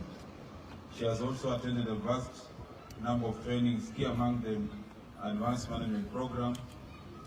She was a lecturer and consultant with over 12 years experience and expertise in technical education and training, environmental health management, gender mainstreaming, and development, corporations and community research outreach. Dr. Mwajuma commenced her career as a laboratory assistant at Minyas Sugar Company before joining Mombasa Polytechnic as a graduate teacher. She subsequently joined the Mombasa Polytechnic University College as an assistant lecturer and was thereafter promoted to a senior lecturer, joining the county government of Mombasa in 2018 as the county chief officer Department of Environment, Waste Management and Energy. She has also worked as the chief officer in various departments at the county government of Mombasa. In November 2022, Dr. Jofita June Mwajuma was nominated by His Excellency the Governor as the chief officer responsible for finance, and her nomination subsequently approved by the county assembly.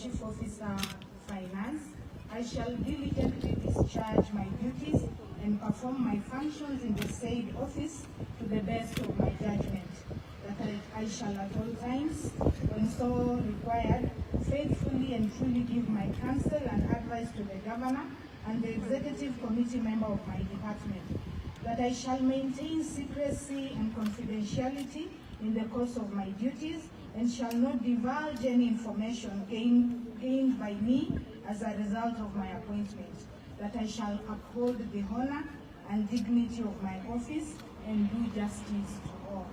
So help me God. Tumpigie makofi mazuri Daktari Jofita June Juma ambaye anachukua nafasi nzuri, Chief Officer Finance. Wamama wanapata power. Wamama power. Haya. Congratulations, Chief Officer Finance, Daktari Jofita John Mwajuma. Bila shaka stakabadhi zake hizo zinafika mbele ya Mheshimiwa Gavana kwa ukaguzi rasmi na uhakiki kabla ya kumpa kazi yenyewe. Na hivyo Gavana anatekeleza wajibu huo na kumwambia karibu kazini. Tumpigie makofi mazuri. Congratulations, congratulations, Dr. Jofita John Mwajuma, Chief Officer Finance.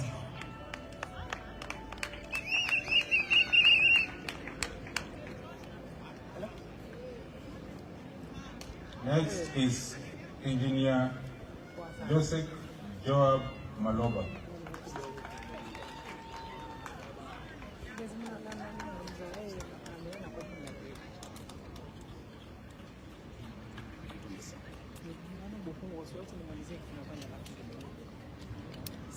Engineer Joseph Job Malova holds a Master's of Business Administration degree from Jomo Kenyatta University of Agriculture and Technology. He has a bachelor's degree in science in agriculture and technology, and is currently pursuing a Doctor of Philosophy degree in water resource engineering from Masinde University of Science and Technology. He is a graduate member of the Institute of Engineers and also a registered member of the Engineers Regulatory Board. He has attended a vast number of trainings, key among them hazard analysis and critical points and personnel management by the Federation of Kenya Employers. Mr. Malova has over 16 years experience and expertise in water management and technical services, where he has installed pumps from dam crop fields, design installation of simple filtration system, and design extension of irrigation lines. Mr. Malova commenced his career as a head of irrigation section, Tambuzi Limited, Nanyuki, before joining Homegrown Limited as an operations supervisor. He subsequently joined Zoya Water Services as a regional manager, where he served for 10 years. In 2018, he served County Government of Kakamega as a Chief Officer for Water Department. In 2021, he was transferred to serve as the Chief Officer Technical Services Unit in the Office of the Governor, where he served diligently. In November 2022, Mr. Malova was nominated by His Excellency the Governor as the Chief Officer responsible for Technical Services Unit in the Office of the Governor. His nomination was subsequently approved by the County Assembly.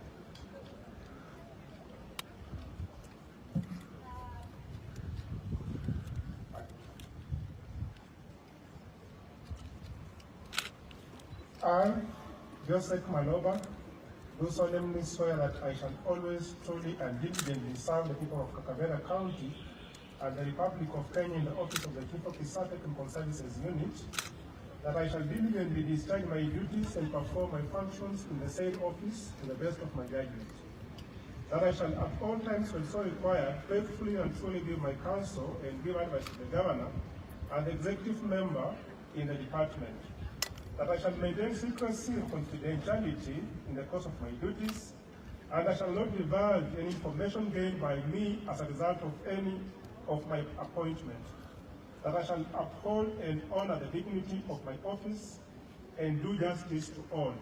So help me God. Tumpigie makofi mazuri tena. Congratulations, ndugu Engineer Joseph Joab Maloba. Yeye anaingia katika ofisi ya afisa mkuu masuala ya teknolojia na masuala mazito, kizungu chepesi, Technical Services Unit. Yeye ataweza kupambana na masuala ambayo si mepesi kwa wengi. Engineer Joseph Job Maloba, si kwamba ndio anaanza shughuli hii, amewahi hudumu katika serikali ya ugatuzi hii na ametunukiwa nafasi tena na Mheshimiwa Gavana.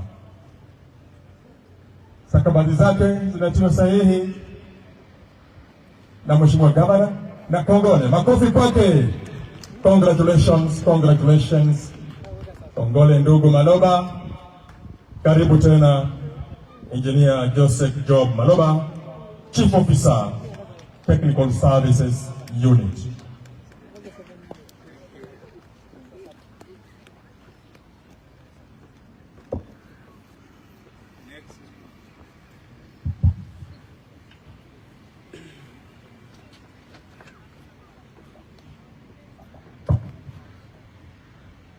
Your Excellency, next is Adam Ahmed Mohammed, Chief Officer, Financial Management Unit, Office of the Governor.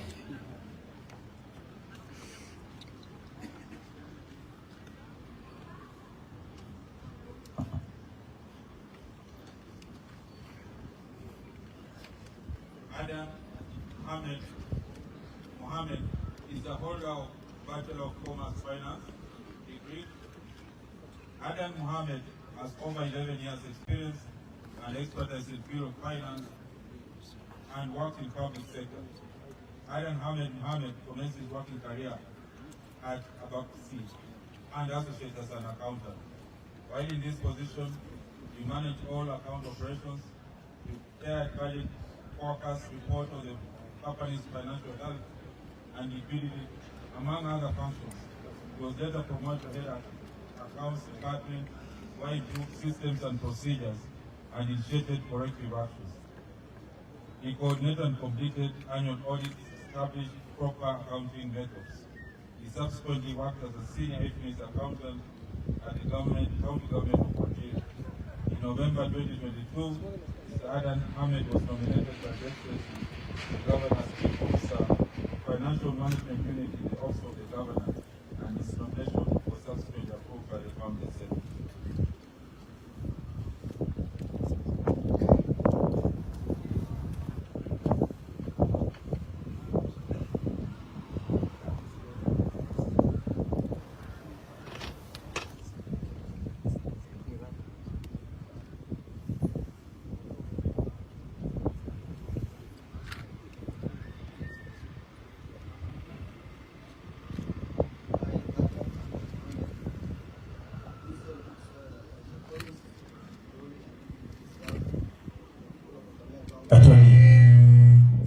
Attorney, natumai utaelekeza Chief Officer atie sauti. Atie sauti.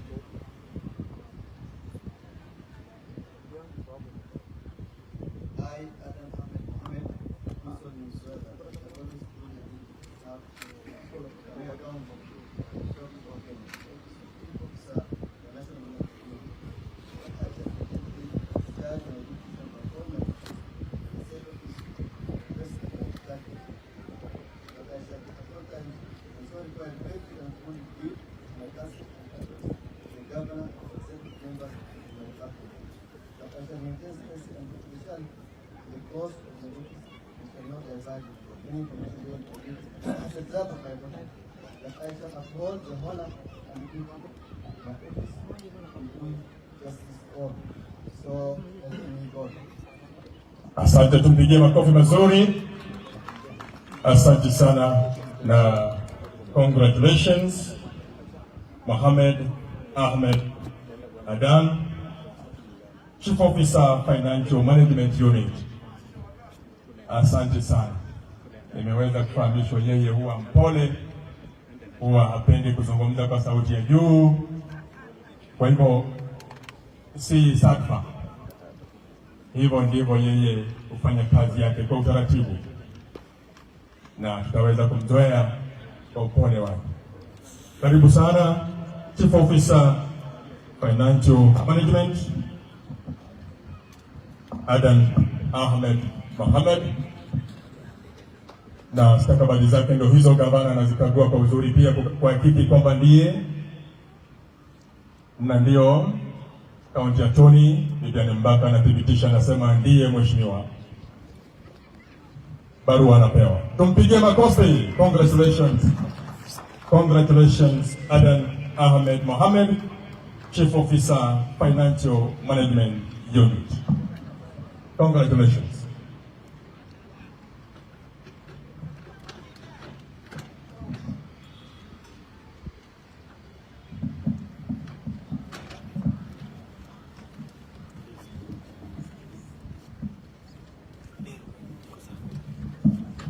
Next is Dr. Vitalis Were Masahwe,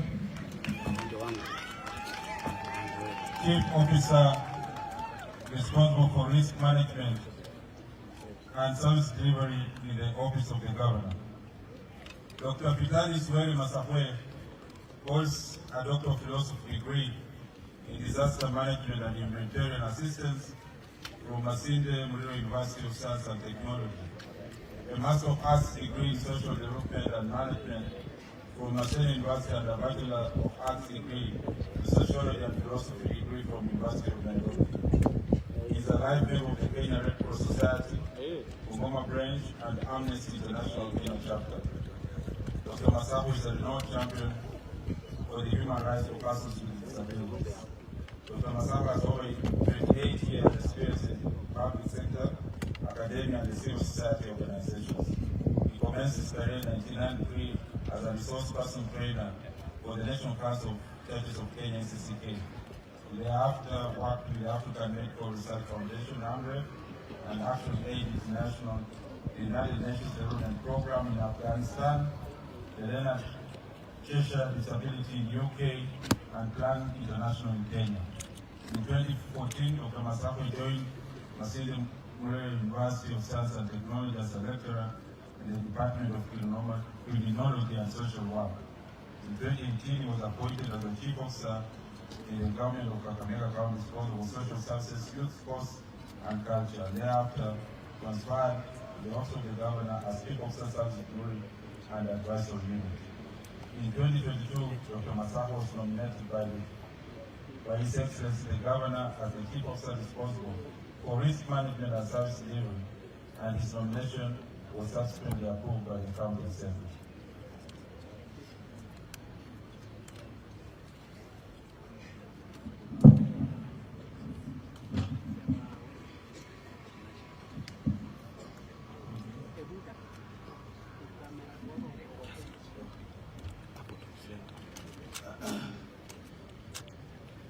I, Charles Uwele Masakwe, do solemnly swear I shall always truly and diligently serve the people of Kakamega County and the Republic of Kenya, also the Chief Officer of Risk Management Service Delivery. I shall diligently discharge my duties and perform my functions in the same office to the best of my judgment. I shall at all times, when so required, faithfully and truly give my counsel and advice to the Governor, executive member responsible for the department. I shall maintain secrecy and confidentiality in the course of my duties. I shall not divulge information gained by me concerning my employment. I shall uphold the honor and dignity of my office and do justice to all. So help me God. Pigia makofi daktari. Mheshimiwa Gavana amesema kwa heshima ya walemavu wote, yeye ndiye atateremka chini na kutia sahihi stakabadhi za Daktari Masako. Tupigie Gavana makofi kwa heshima hiyo. Basi ilivyo desturi, pia anahakiki, anamkumbusha Bwana Masakwe, hakikisha umekamilisha usahihi wako hapa. Mbona hujamtilia tarehe? Leo ni tarehe 7 Desemba mwaka 2022, siku ya Jumatano. Ameweza kufanya hivyo kwenye stakabadhi hizo zote. Wajua, unapofanya kazi chini ya FCPA, hawa kwanza ndo maodita number 1. Kwa hivyo kabla ya stakabadhi yako kupita, lazima jicho lake likamilishe, na amehakikisha iko sawa. Sasa anamkubalia rasmi kuingia katika serikali yake ya ugatuzi Kakamega. Mheshimiwa Gavana anamkabidhi Daktari Masakwe kongole. Makofi mazuri, makofi mazuri. Congratulations Masakwe. Daktari, endeleza kazi yako.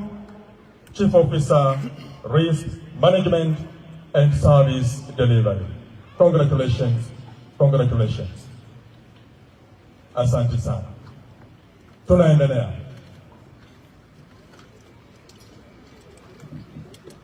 Bwana Katibu, endelea.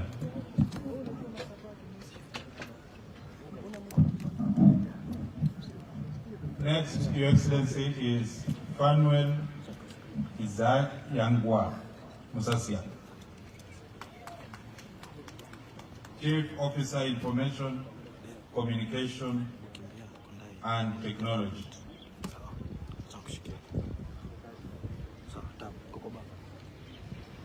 Mr. Fanuel Musasia is a holder of Bachelor of Science in Mathematics, degree from Kenyatta University, postgraduate diploma in Computer Science from the University of Nairobi. Is currently undertaking a Master of Science specializing in Computer Science from the University of Botswana. Mr. Musasia holds a Control Objectives for Information and Related Technologies (COVID) certificate from Analytics, IT Service Management, Information Technology Infrastructure Library ITIL, certification from Foster Media Group, Gaborone, Botswana, and Nobel Network Administration certificate from East Africa Computer Institute.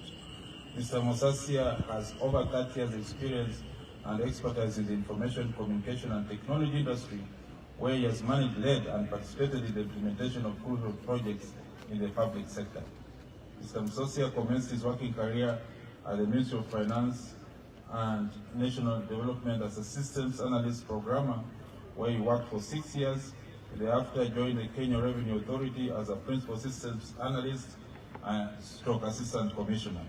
He subsequently worked for South Nyanza Company Limited, Glasgow Smith Kline Kenya, Kenya Utalii College, the government of Botswana, Kenyatta University, before he joined the county government of Kakamega in January 2018 as an enterprise source planning ERP project manager.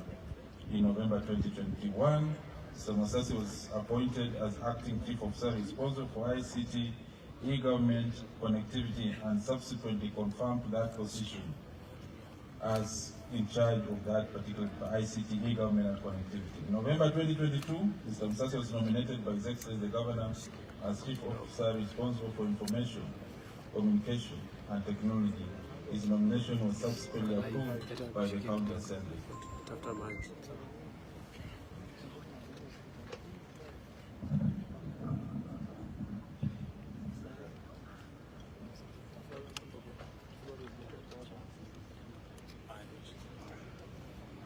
I, Family Sayangwa Musasia, do swear that I shall always truly and diligently serve the people of Kakamega County and the Republic of Kenya in the office of the Chief Officer, Information, Communication and Technology.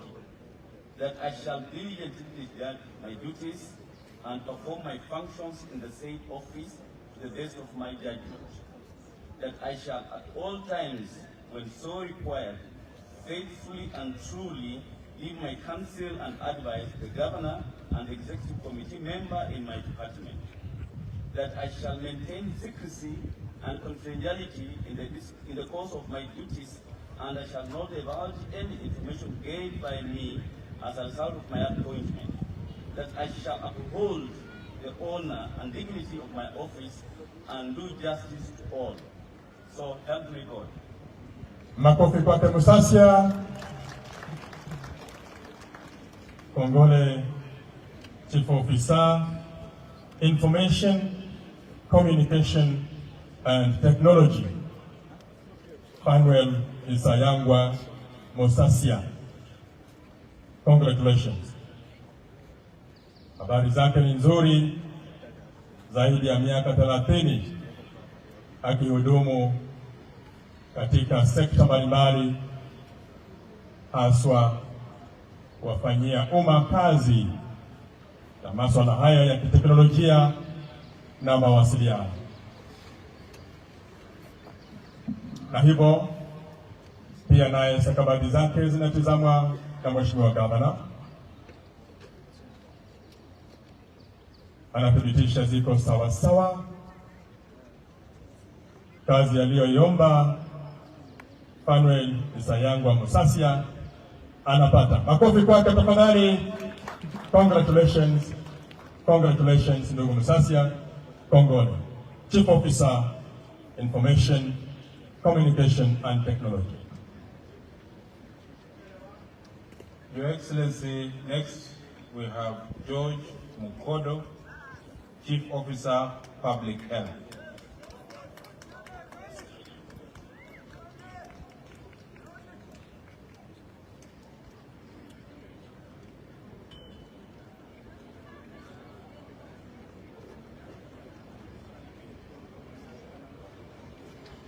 Mr. George Mukodo is a holder of Bachelor of Business Administration degree from Newport University, USA, Nairobi Study Center. He has been a member of the Kakamega County Assembly for Namamali Ward Sub-County since 2017 to August 2022. He also attained numerous certificates from several institutions, and legislative and policy requirements updated from time and again. Mr. Mukodo has over 8 years experience and expertise in population services. Kenya, he worked for SPCC coordinator that is implementing reproductive health program in Western region. Mr. Mukodo has also worked with the Plan International as a community-based facilitator handling the implementation of the Child Survival Project. He subsequently joined the Aga Khan Health Services as a field officer and thereafter worked as a Community Aid International Mkengi Project as a field officer. In November 2022, Mr. George Mukodo was nominated by His Excellency the Governor as Chief Officer Public Health, and his nomination was subsequently approved by the County Assembly.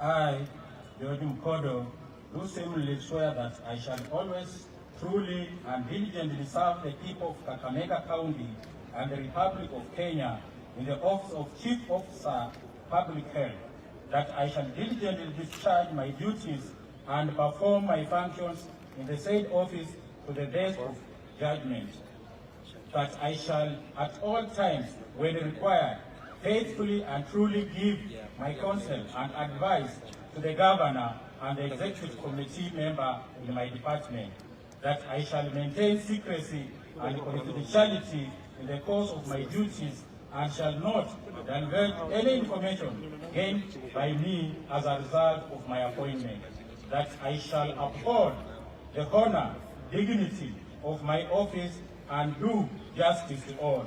So help me God. Makofi kwake ndugu Mukodo.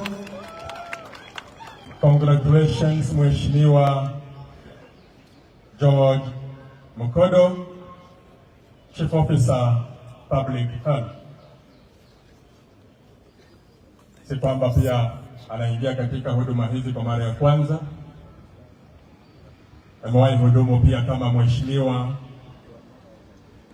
mwakilishi wa wadi kule Matungu. Kwa hivyo ana ujuzi na tajriba ya kufanya kazi kuhudumia umma. Stakabadhi zake zinapokelewa na Mheshimiwa Gavana. Anaitizama vizuri fomu hiyo.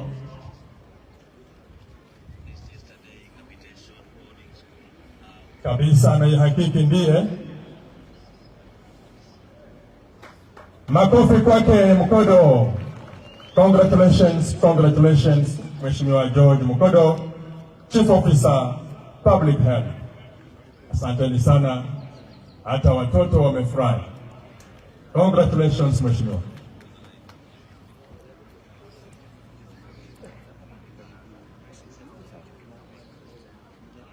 Your Excellency, next is Justin Makari Mutovera, Chief Officer, Environment, Natural Resources and Climate Change.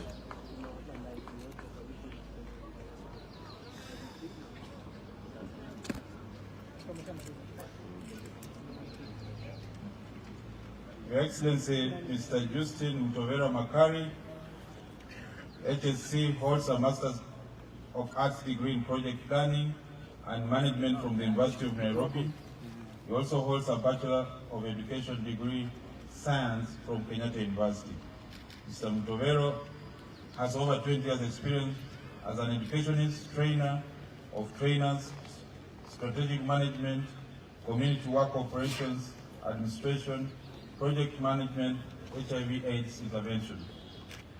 In 2010, Mr. Mutovero was awarded Head of State Commendation, HSC, by the late President, His Excellency Mwai Kibaki, for contributing towards community development through education, HIV/AIDS, and poverty initiatives in Kakamega. Mr. Mutovera commenced his career as a teacher in Mumias Boys in 2001 and joined the Teacher Service Commissioner as a teacher advisory tutor. In 2013, he joined the county government of Kakamega as governance and strategy advisor, after which he served after he started serving as director and founder of the organization support activities in poverty eradication and health, a local NGO based in Western Kenya, a position he holds to date. In November 2022, Mr. Mutobera was nominated by His Excellency the Governor as the Chief Officer responsible for environment, natural resources and climate change, and his nomination was subsequently approved by the County Assembly.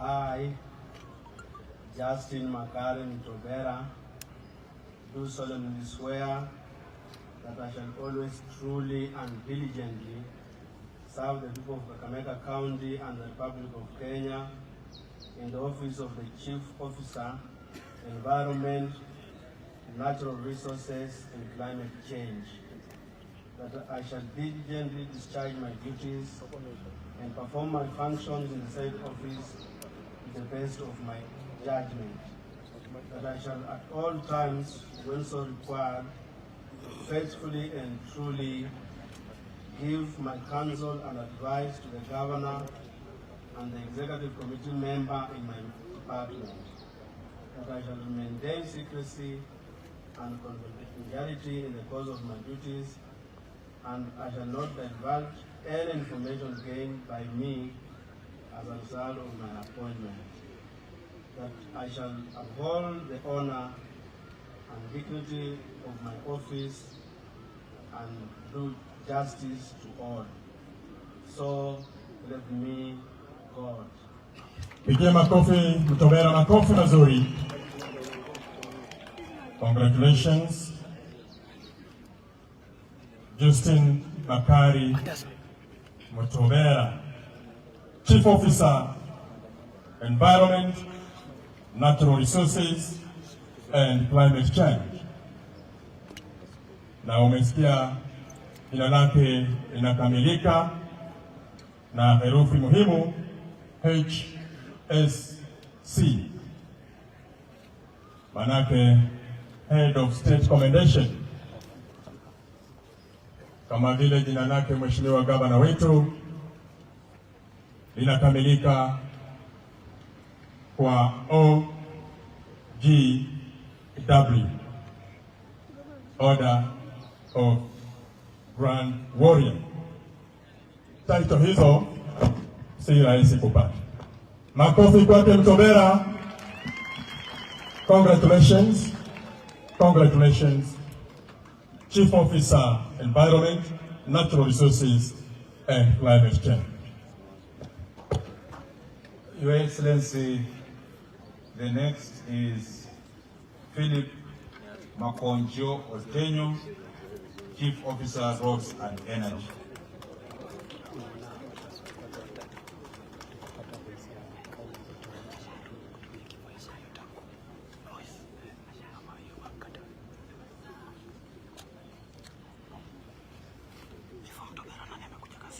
Engineer Otenyo is a holder of Bachelor of Science degree in Agricultural Engineering degree from the University of Nairobi. He has a Master's of Arts in Project Planning and Management from the University of Nairobi. He is currently pursuing a Doctor of Philosophy in Disaster Preparedness and Engineering Management at Masinde Muliro University of Science and Technology. Engineer Otenyo commenced his career as an untrained teacher at Eshinuza Secondary School before joining private engineering consultancy. He subsequently joined the designs and construction of bridges, springs and boreholes for County Council of Butere, Mumias, before joining the Butere Mumias County Council as a supervisor, mechanical, electrical, civil surveying as a works officer. Engineer Otenyo has steadily risen through the ranks in the county government, earning promotion as a Chief Officer, Ministry of Transport, Infrastructure and Public Works, and thereafter Head of Mechanical and Transport Fund in the Ministry of Roads. He was also appointed the Chief Officer responsible for Special Program, Ministry of Roads, and thereafter appointed substantively to the position of Chief Officer responsible for water services in the Ministry of Water and Environment in the year 2022. In November 2022, Mr. Otenyo was nominated by His Excellency the Governor as the Chief Officer Roads on Energy, and his nomination was subsequently approved by the County Assembly.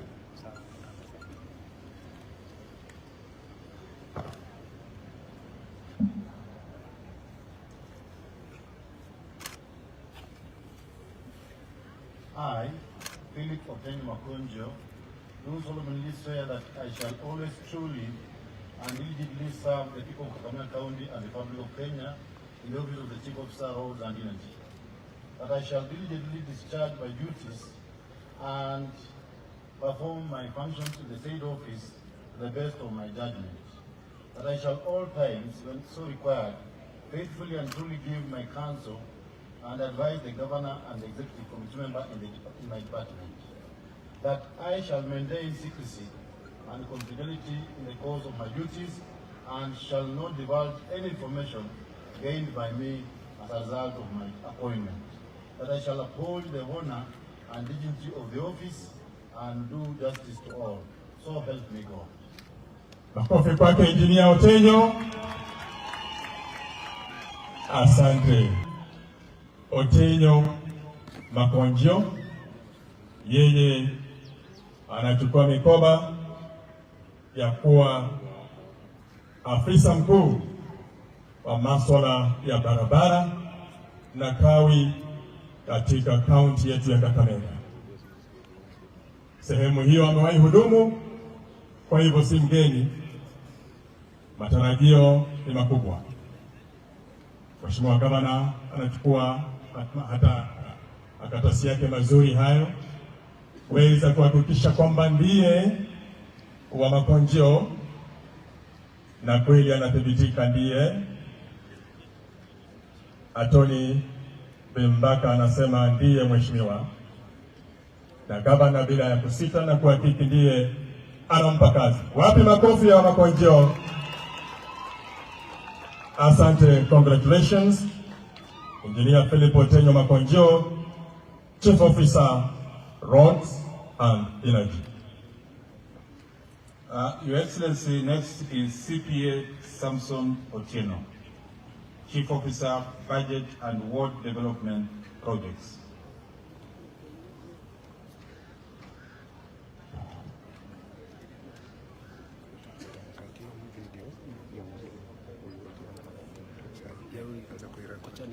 CPA Samson Otieno is a holder of Bachelor of Business Administration, Accounting and Finance degree from Kenya Methodist University.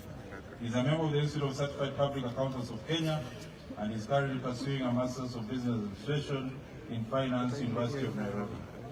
CPA Otieno has undertaken senior management course at the Kenya School of Government.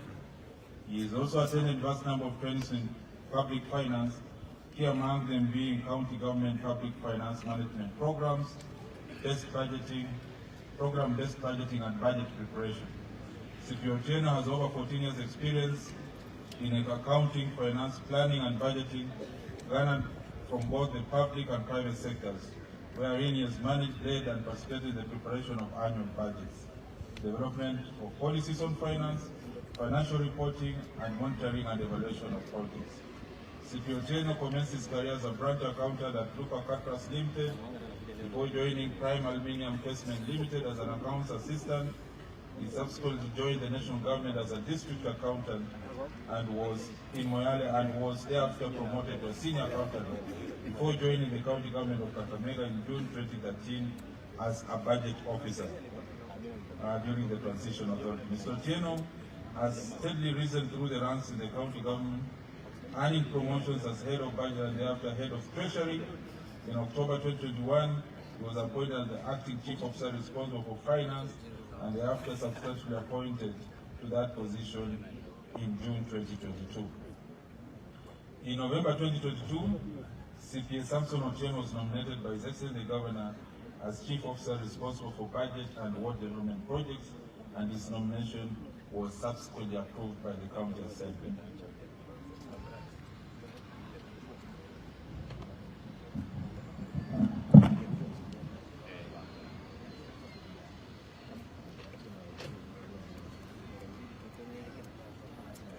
I, Otieno Samson, do solemnly swear that I shall always truly and diligently serve the people of Kakamega County and the Republic of Kenya in the office of the Chief Officer Budget and World Development Projects, that I shall diligently discharge my duties and perform my functions in the said office to the best of my judgment, that I shall at all times, when so required, faithfully and truly give my counsel and advice to the governor and the executive committee member in my department, that I shall maintain secrecy and confidentiality in the course of my duties and shall not divulge any information gained by me as a result of my appointment, that I shall uphold the honor and dignity of my office and do justice to all. So help me God. Makofi kwake Ochieno. Kongole ndugu CPA Samson Otieno, Chief Officer Budget and World Development Projects. Congratulations Ochieno. Ana tajriba ya kufanya kazi hadi nje ya kaunti yetu. Maelezo yametaja amewahi fanya kazi ya kiserikali kule Moyale, na wakati tukiwa naye, manake si mgeni katika serikali hii, kuzungumzia sana unywaji wa maziwa ya ngamia ambayo anatambua na anasema ni tamu sana, pia inasemekana ni dawa. CPA Ochieno anasubiri stakabadhi yake, na mara moja Mheshimiwa Gavana anamwambia karibu. Mpigie makofi mazuri. Congratulations CPA Samson Otieno, Chief Officer Budget and World Development Projects. Your Excellency, next is Saxon Kweyu Osore, Chief Officer Industrialization and Tourism.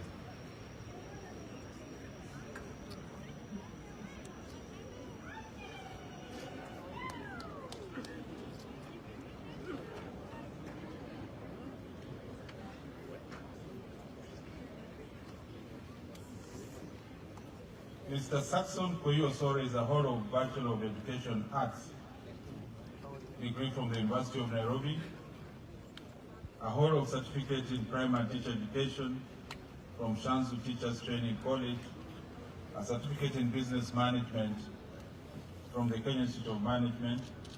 He is a registered member of the Teachers Service Commission. Mr. Osore has 12 years experience in education, commencing his career as a senior teacher at St. Paul's Primary School in 2010. He rose through the ranks to the position of deputy head teacher in Odinga Primary School in 2015, and later on promoted to head teacher at Kamukunji Primary School in 2020. He has experience in performance management, prevention of human resource management, budget making, and financial reporting.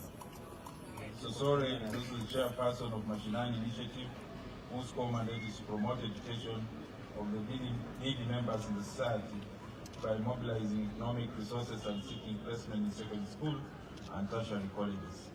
In November 2022, Mr. Osore was nominated by His Excellency the Governor as the Chief Officer responsible for industrialization and tourism, and his nomination was subsequently approved by the County Assembly.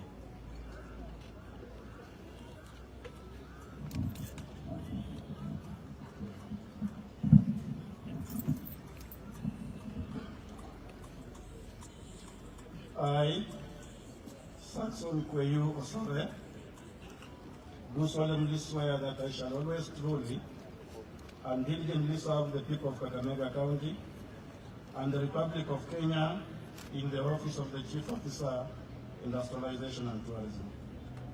That I shall diligently discharge my duties and perform my functions in the state office to the best of my judgment. That I shall at all times, when so required, faithfully and truly give my counsel and advice to the Governor and the Executive Committee member in my department. That I shall maintain secrecy and confidentiality in the course of my duties and shall not divulge any information gained by me as a result of my appointment. That I shall uphold the honor and dignity of my office and do justice to all. So help me God. Makofi kwake. Congratulations. Congratulations. Saxon Kweyu Osore. Yani wamependa kabisa waliokuja nawe, wamefurahi zaidi ya sana. Mwalimu, umefurahiwa hapa sana.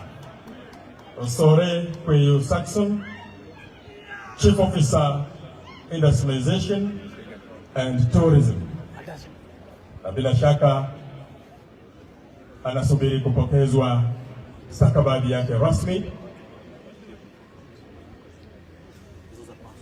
Kumbuka leo hii tunapokusanyika hapa Buhungu Stadium Kakamega, yanayojiri ni maafisa kupata kula kiapo cha utendakazi na rasmi kuingia ofisini, shughuli inayoongozwa na Mheshimiwa Gavana wetu FCPA Fernandez Barasa. Baraza la mawaziri limeweza kupata kiapo. Anapata barua. Makofi kwake Saxon Kweyu Osore. Congratulations mwalimu. Congratulations Chief Officer, Industrialization and Tourism. Wamekuja wengi wa kukupiga picha. Kila mtu anaamini simu yake. Tuendelee. Your Excellency, the next is Dr. George Barak Otieno, Chief Officer Livestock and Veterinary Services.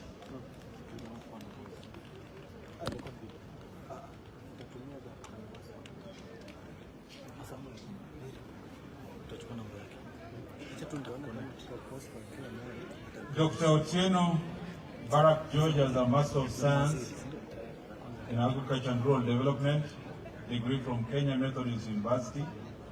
He has a Bachelor of Veterinary Medicine from University of Nairobi. He is a veterinarian and he specializes in food security and rural development. He has attended a number of trainings in economic recovery, grant fundraising, and livelihood approaches in training. Dr. Otieno has over 16 years experience as a veterinary practitioner, has worked for international humanitarian organizations and higher institutions of learning. Dr. Otieno participated in the development of sustainable economic viable concepts and proposals for the regional livestock at Lake Basin Development Authority. Dr. Otieno commenced his career as private veterinary practitioner who provided veterinary, clinical and extension services to farmers within the region. He later joined Lake Basin Development Authority as a senior livestock officer. In 2010, he was appointed as the project manager, field veterinarian with Veterinär Sans Frontières, Germany, and posted to work in Sudan. In 2014, he was appointed as regional coordinator, East African, by Borog Higher Education for Agriculture Research and Development, BHAD, where he worked in Kenya with frequent travels to Mali, Liberia, Uganda, Malawi, South Africa, Sudan, and the US. In 2021, he was appointed as a program manager of Veterinär Sans Frontières, Germany, where he was been working up to this date of his appointment. In 2022, Dr. Barak Otieno was nominated by His Excellency, the Governor, as the Chief Officer responsible for livestock and veterinary services, and his nomination was subsequently approved by the County Assembly.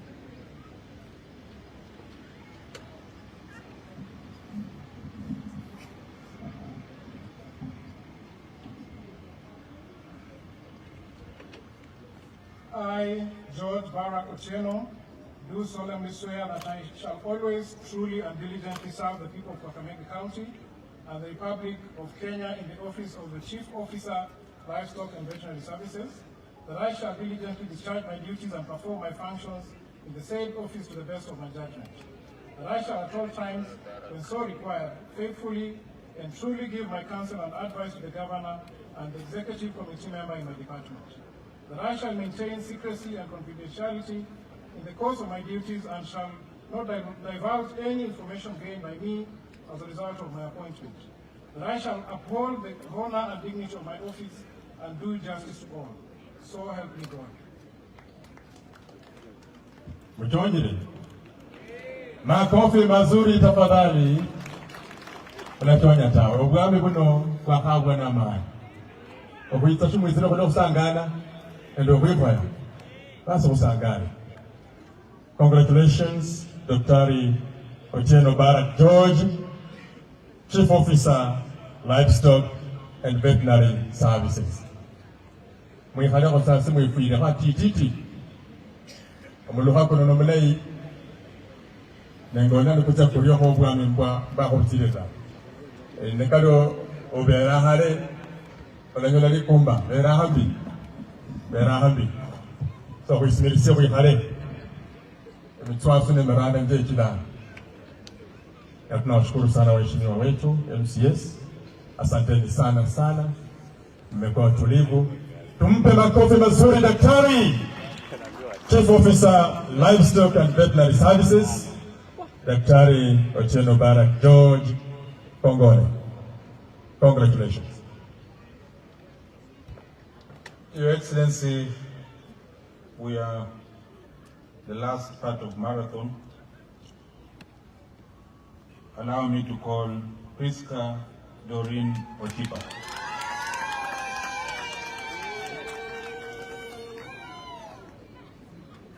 Chief Officer, Public Service.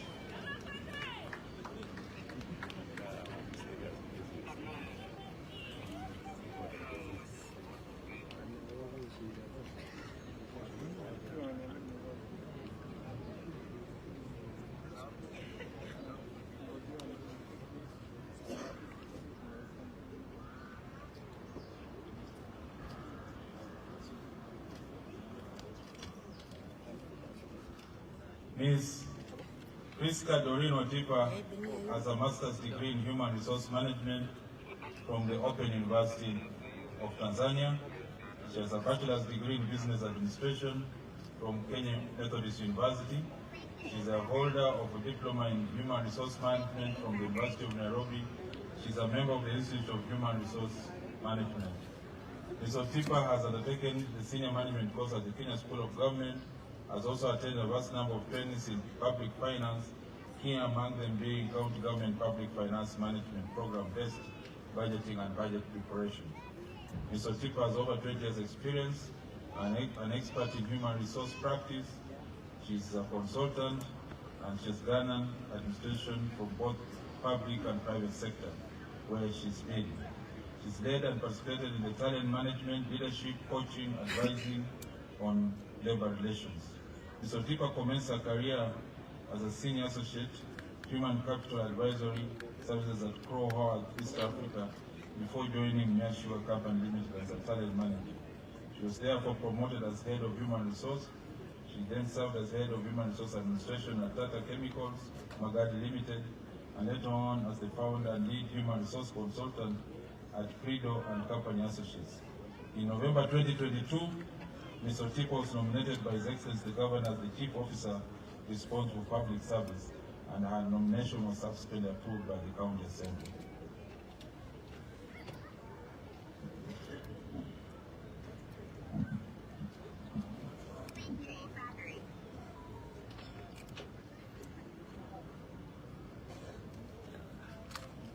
I, Priska Otipa, do solemnly swear that I shall always truly and diligently serve the people of Kakamega County and the Republic of Kenya in the office of Chief Officer, Public Service, that I shall diligently discharge my duties and perform my functions in the said office to the best of my judgment, that I shall at all times, when so required, faithfully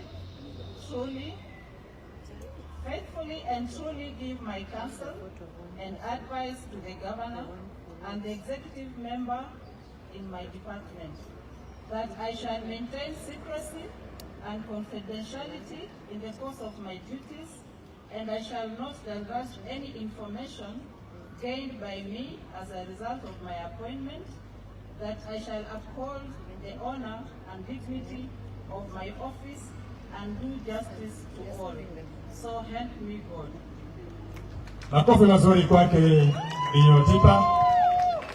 Congratulations Mama. Priska Doreen Otipa anachukua ofisi ya Chief Officer Public Service katika serikali yake Mheshimiwa Fernandez Barasa.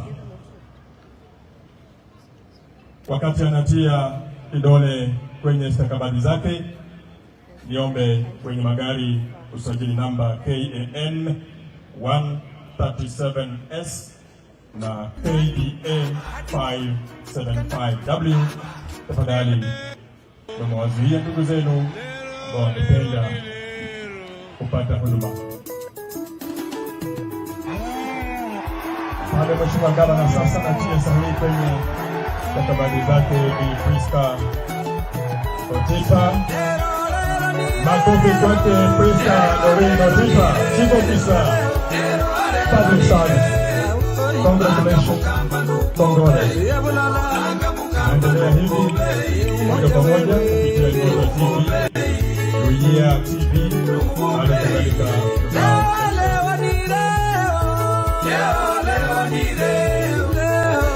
Let me take this opportunity to call Bill Graham Silingi Otieno, Chief Officer, Agriculture.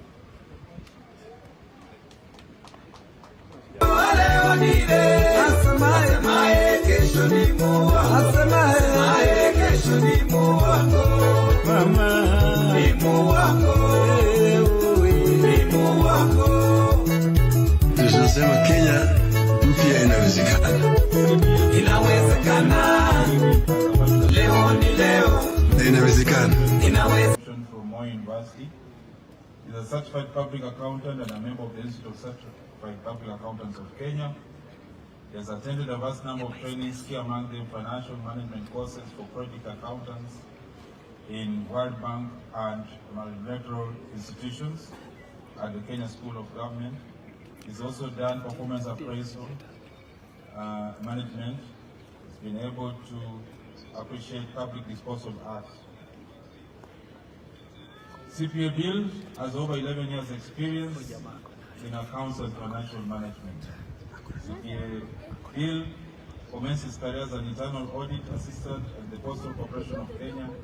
He worked as an accountant at Stima Investment. In 2015, he served as a project accountant at Kenya Electricity Transmission Company, where he was offered exemplary services including maintaining proper and up-to-date accounting records for projects, monitoring project expenditure to ensure proper utilization of project funds, participated in contract negotiations, checked and verified project expenditure, payments, accuracy, completeness, authenticity, and adequacy of supporting documents. In November 2022, CPA Bill Graham Otieno Silingi was nominated by His Excellency the Governor as the Chief Officer Agriculture, and his nomination was subsequently approved by the County Assembly.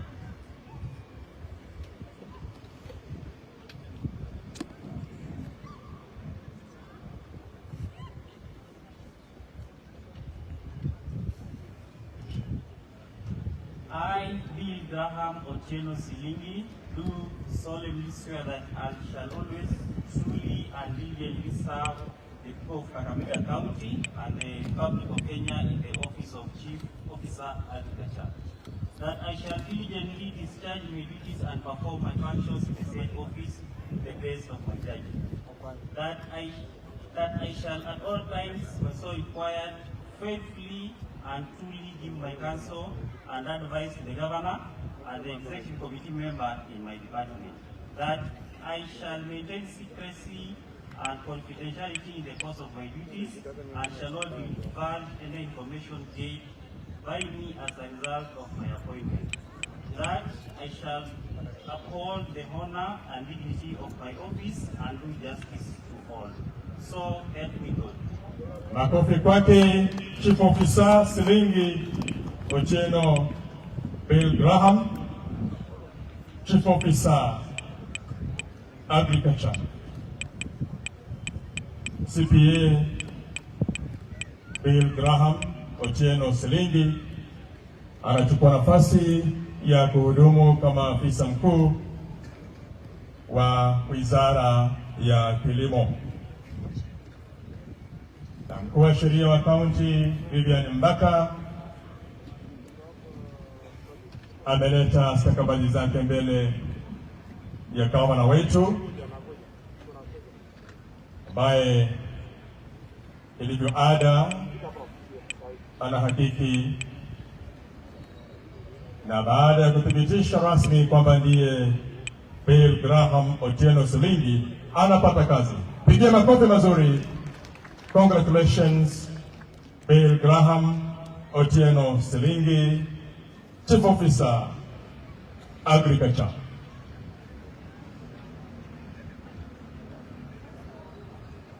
Your Excellency, next is Leah Hasandi Shisia, Chief Officer, Education, Science and Technology.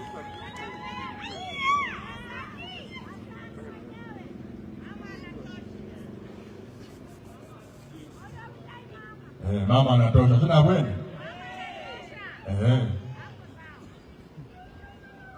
Karibu Chief Officer Leah Hasandi Shisia,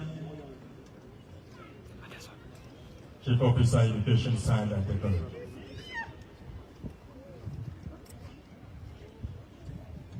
Ms. Shisia Leah Hasandi holds a Bachelor of Education degree from Moi University. Ms. Hasandi commenced her career as a graduate teacher at Moi Girls Nangili. She subsequently taught in several schools, including Malaba Boys High School. She was later promoted deputy principal of Melgoret Girls. Ms. Hasandi has steadily risen through the ranks, earning promotions in her education career, and later served as secretary for the Gender, CUPET, and the Woman Nominee at the national level. In the year 2021, she was appointed treasurer, Kafwa 1 and 2, Kabaras and Friends Welfare. In November 2022, Ms. Hassan was nominated by His Excellency the Governor as the Chief Officer Education, Science and Technology, and her nomination was subsequently approved by the County Assembly.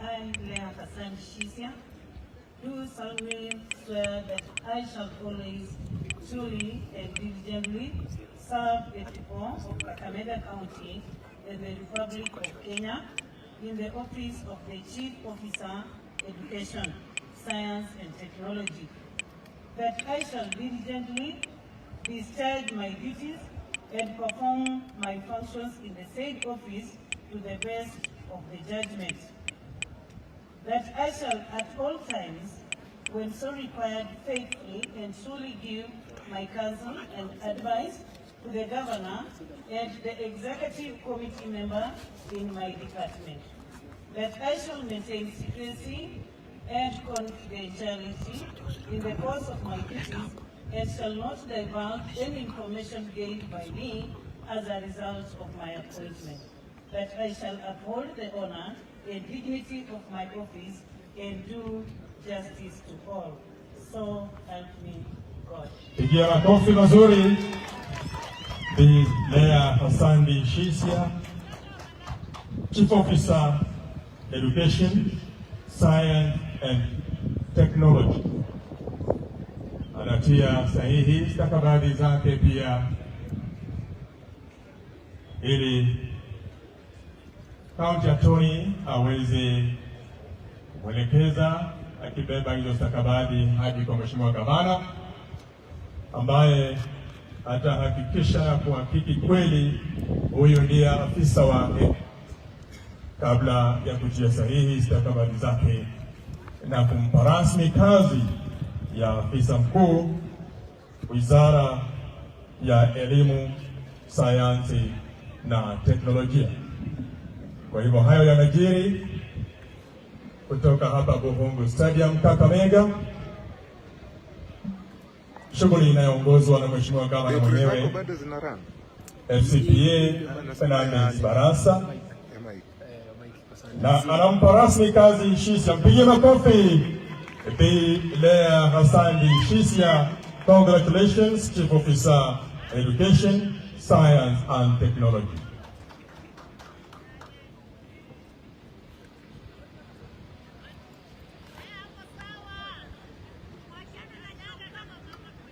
Your Excellency,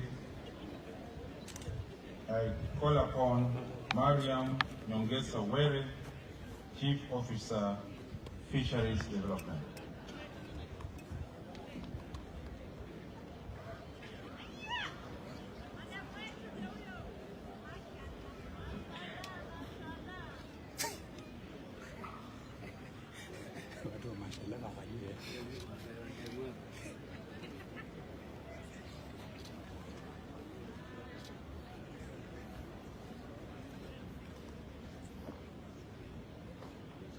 Ms. Mariam Nyongesa Were is a holder of Master of Science degree in Crop Protection, a Bachelor of Education Science from Masinde Muliro University of Science and Technology.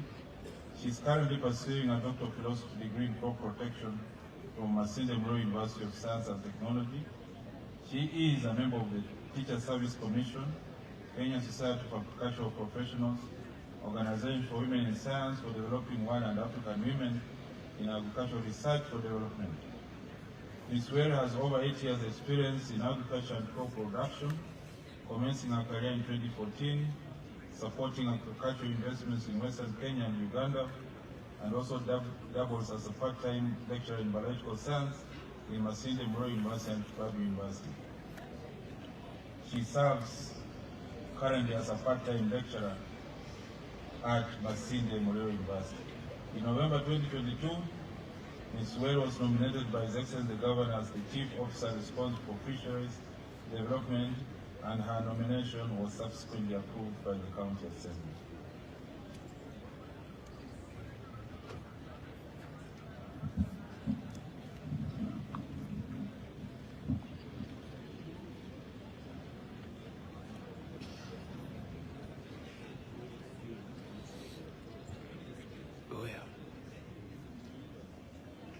I, Mariam Nyongesa Were, do solemnly swear that I shall always truly and diligently serve the people of Kakamega County and the Republic of Kenya in the office of Chief Officer Fisheries Development, that I shall diligently discharge my duties and perform my functions in the said office to the best of my judgment, that I shall at all times, when so required, faithfully and truly give my counsel and advice to the Governor and the Executive Committee member in my department, that I shall maintain secrecy and confidentiality in the course of my duties, and shall not divulge any information gained by me as a result of my appointment, that I shall uphold the honor and dignity of my office and do justice to all.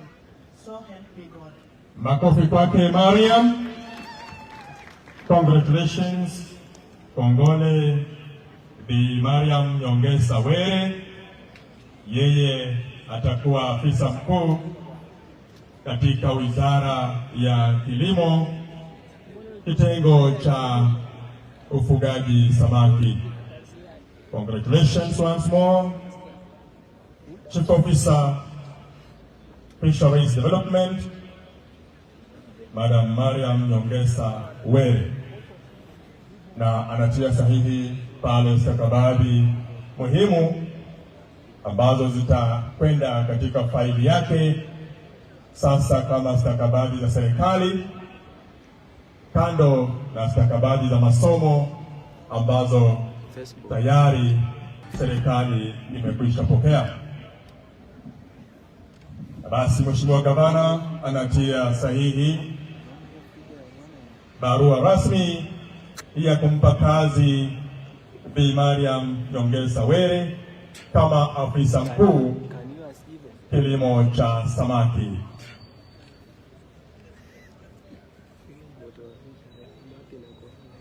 Tumpigie makofi Bi Mariam Nyongesa Were. Kongole, kongole Madam Chief Officer Fisheries Development. Congratulations.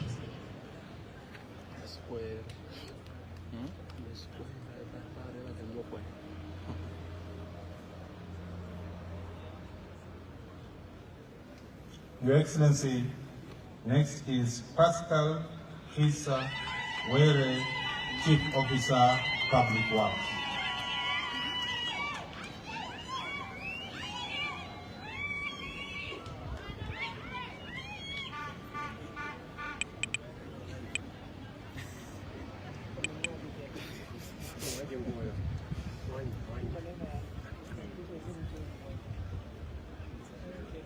Mr. Pascal Were is a holder of Bachelor of Science degree, Agricultural Education and Extension from Egerton University.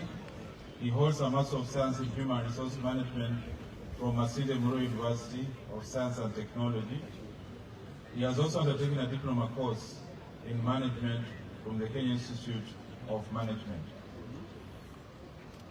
Mr. Were has over 30 years of experience and expertise in teaching, garnered from both public and private schools, where he has managed, led, participated, and embraced continuous improvement. Mr. Were commenced his career as a senior examiner before joining Bungoma High School as a teacher. He subsequently joined Kolanya Girls as a deputy principal, and thereafter was promoted deputy principal at St. Kizito Lusumo Secondary School before joining the Kakamega Diocese Catholic Sponsor Schools as the vice chair to date. In 2012, he was appointed as senior principal for Kaptik Secondary School. In November 2022, Mr. Were was nominated by His Excellency the Governor as the Chief Officer Public Works, and his nomination subsequently approved by the County Assembly.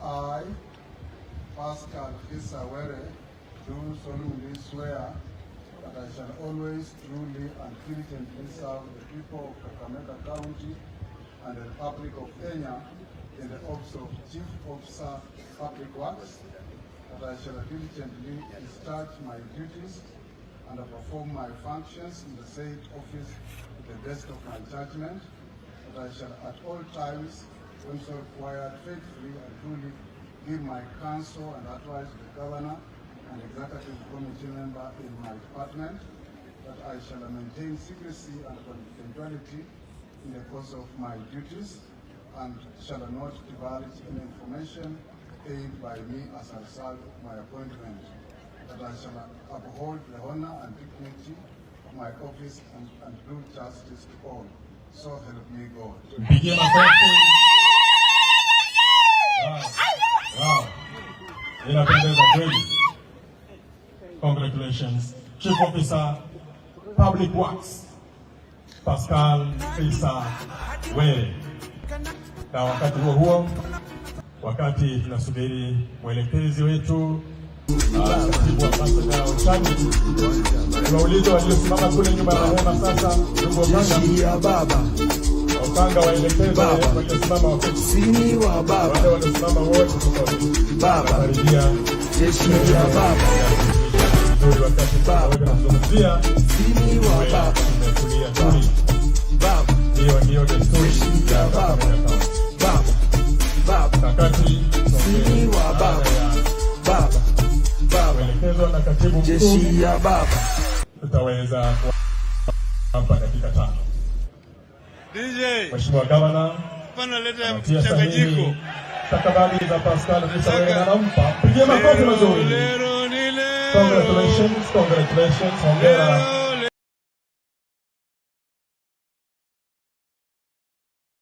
Congratulations.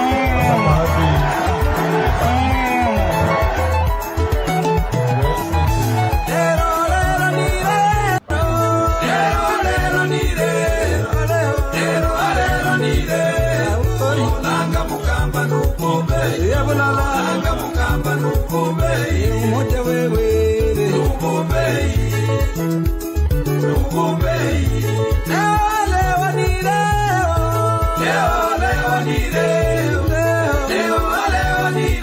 asemaye kesho ni muwango asemaye kesho ni muwango mama ni muwango tunasema Kenya mpya inawezekana. Inawezekana. Leo ni leo. Na inawezekana. Inawezekana. Leo ni leo. Kenya mpya inawezekana. Inawezekana. Leo ni leo. Nchi ambayo kuna raha na ustawi. Inawezekana. Na inawezekana. Leo ni leo.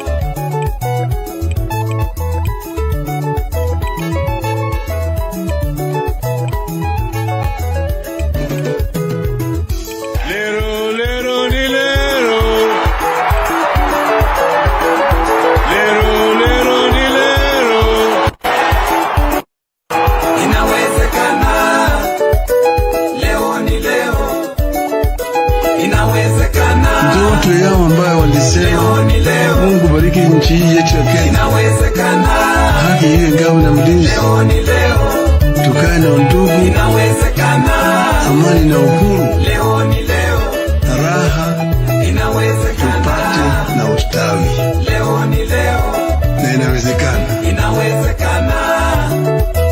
Leo ni leo.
Umoja wewe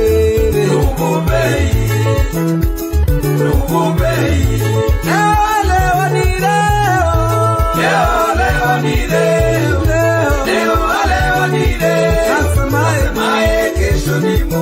asemaye kesho ni muwango mama ni muwango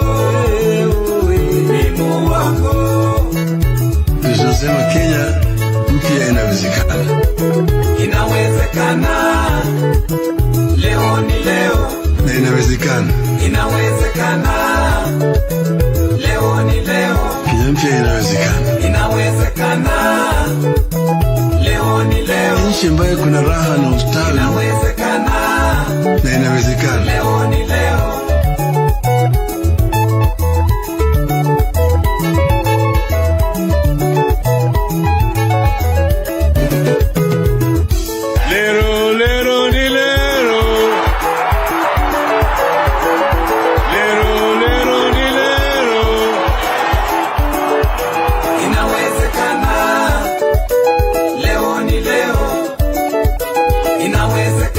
Ndoto yao ambayo walisema Mungu bariki nchi hii yetu ya Kenya, haki iwe ngao na mlinzi, tukae na undugu, amani na uhuru, raha tupate na ustawi.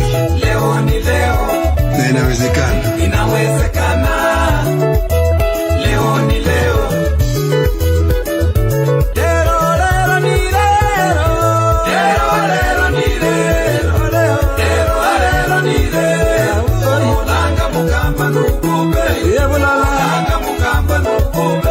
Umoja wewe nukubei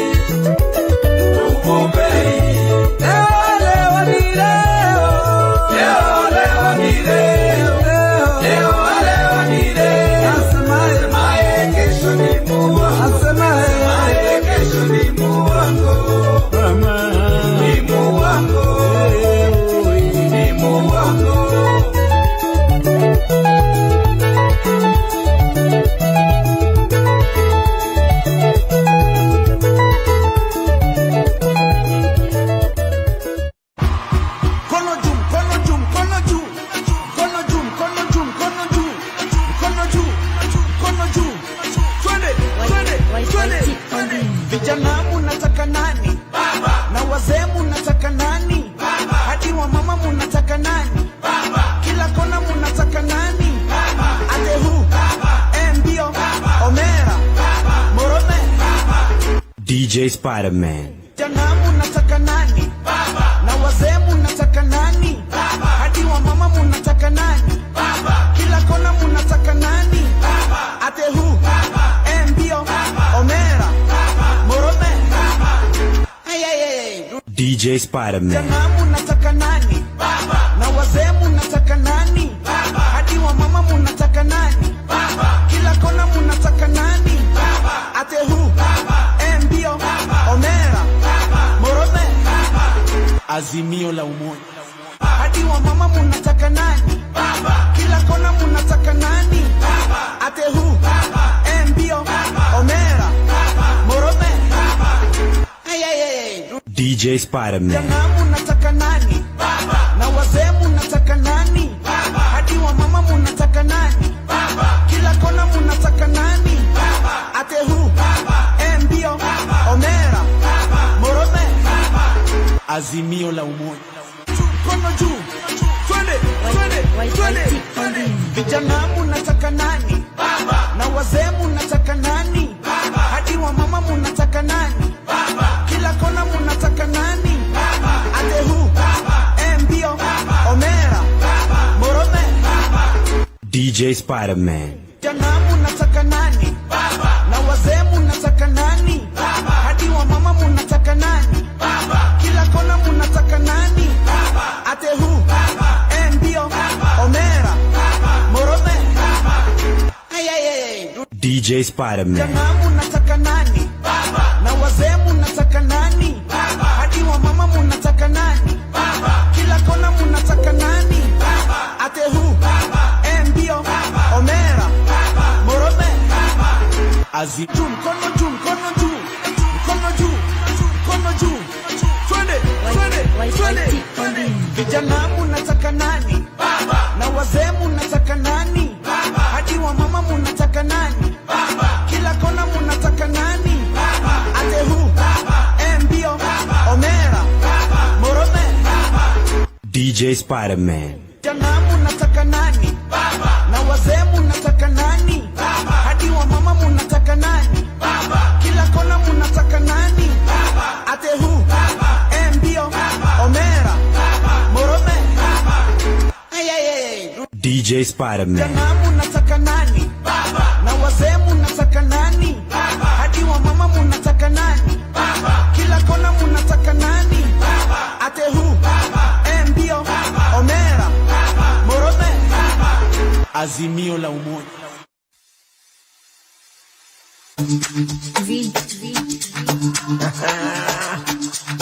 Blaja Baba. Ay, ay, ay, ay, ay, ay. Baba. Ay. Baba. Sini wa Baba. Baba. Jeshi ya Baba. Baba. Sini wa Baba. Baba. Jeshi ya Baba. Baba. Sini wa Baba. Baba. Baba. Jeshi ya Baba. Baba. Baba. Sini wa Baba. Baba. Baba. Jeshi ya Baba. Baba. Baba. Sini wa Baba. Aibo. Ay, ay, ay, ay, ay, ay, ay, ay. Aibo. Goza. Ay. Baba. Sini wa Baba. Baba. Baba. Jeshi ya Baba. Baba. Baba. Sini wa Baba. Baba. Baba. Jeshi ya Baba. Baba. Baba. Baba. Jeshi ya Baba. Baba. Sini wa Baba. Baba. Jeshi ya Baba. Baba. Sini wa Baba. Baba. Baba. Ay. Sini wa baba, baba, jeshi ya baba, baba, sini wa baba, baba, jeshi ya baba, baba, sini wa baba, baba, jeshi ya baba, baba, sini wa baba, baba, jeshi ya baba, baba, sini wa baba.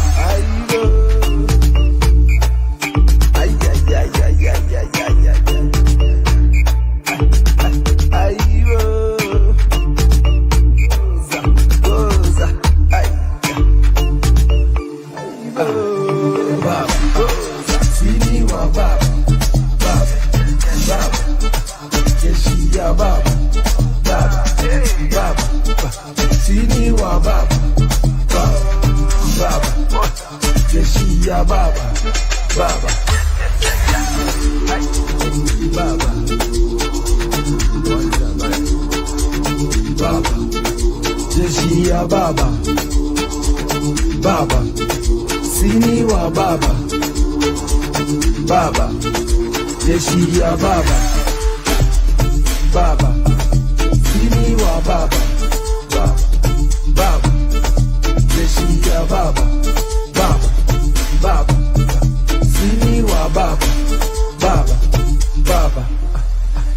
ya baba.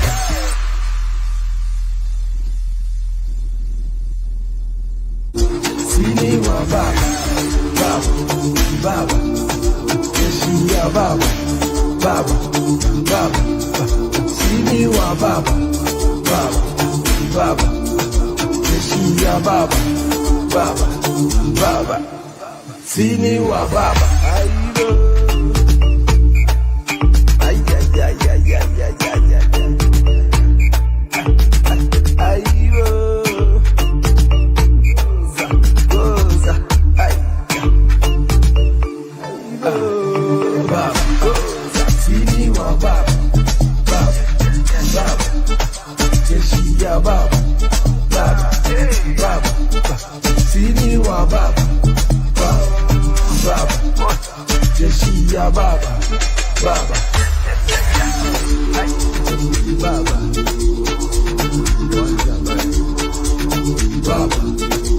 Jeshi ya baba,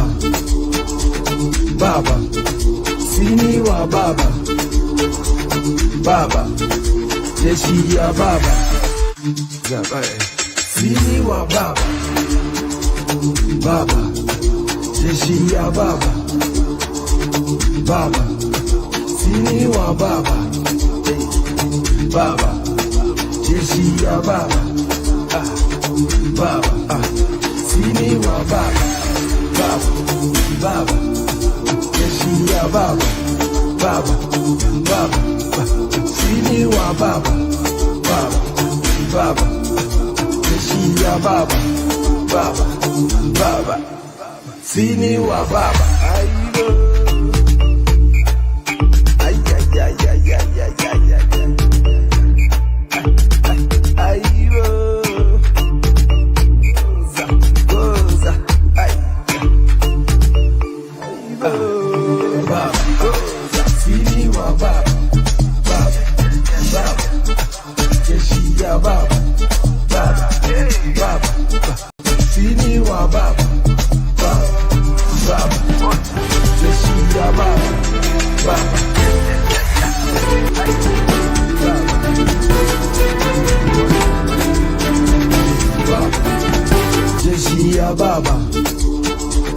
Baba, sini wa baba, baba, jeshi ya baba, baba, sini wa baba, baba, jeshi ya baba, baba, sini wa baba, baba, jeshi ya baba,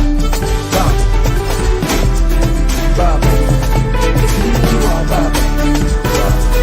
Baba, jeshi ya baba, baba, sini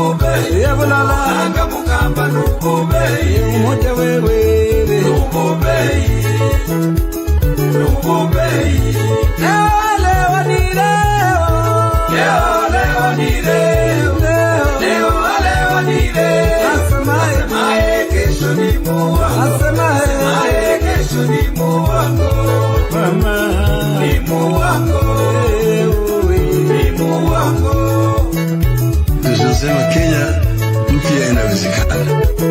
Inawezekana. Leo ni leo. Na inawezekana. Inawezekana. Leo ni leo. Kenya mpya inawezekana. Inawezekana. Leo ni leo. Nchi ambayo kuna raha na ustawi. Inawezekana. Na inawezekana. Leo ni leo.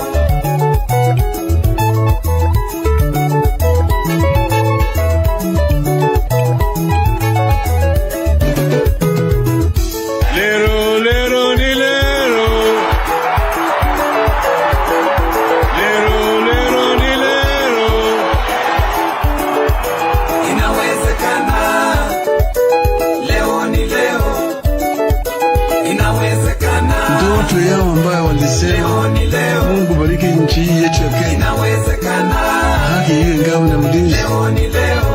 Tukae na undugu. Inawezekana. Amani na uhuru. Leo ni leo. Raha. Inawezekana. Tupate na ustawi. Leo ni leo. Na inawezekana. Inawezekana. Leo ni leo.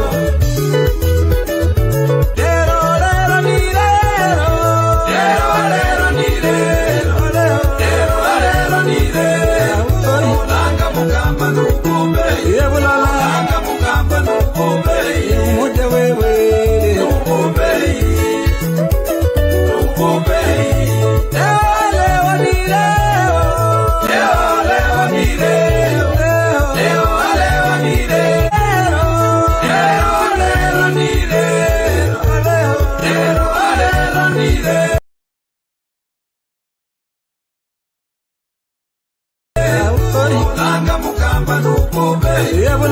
Anga mukamba nukube Umoja wewe Nukube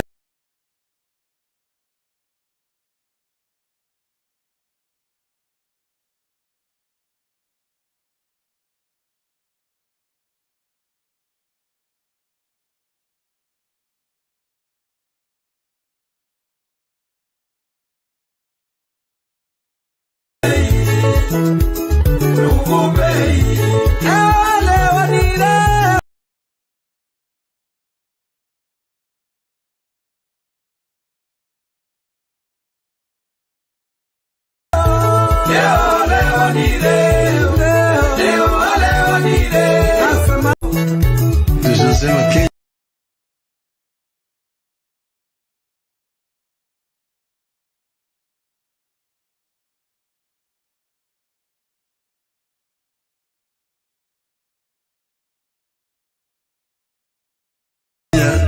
mpya inawezekana.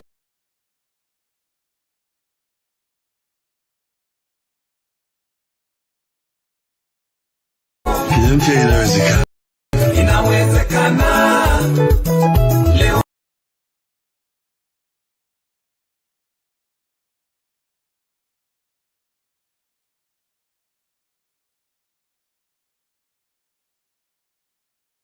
ni leo. Nchi ambayo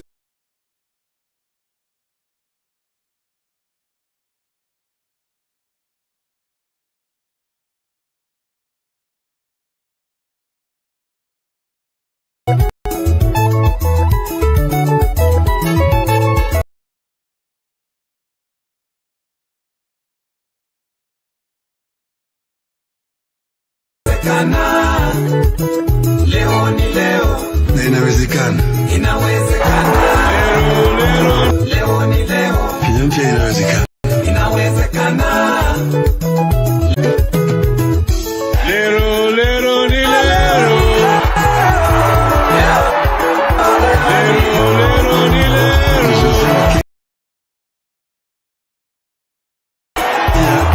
Mpya inawezekana. Leo ni leo. Inawezekana. Ndoto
na mkutano na rais wetu ambaye ni Dr. William Machache. Niruhusu sasa nitoe hotuba yangu kwa lugha ya Kiingereza.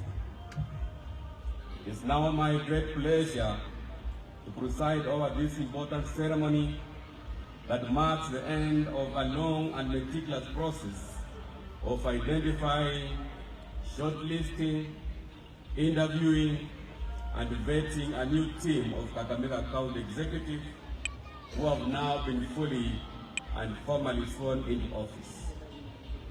I sincerely hope that the new team will blend in well with their colleagues in the civil service, both at the national and the county levels, as well as other non-state stakeholders in delivering quality services to the citizens of the great county of Kakamega, the Green Jewel. Let me at this juncture take this opportunity to congratulate all officers who have taken oath on your new appointments after successfully going through the due process in line with the requirements of the Constitution and relevant laws governing appointments to public office. To the entire County Assembly, I want to thank you for the thorough vetting exercise which you conducted on individual nominees within a relatively short time, ensuring that you now have a team that can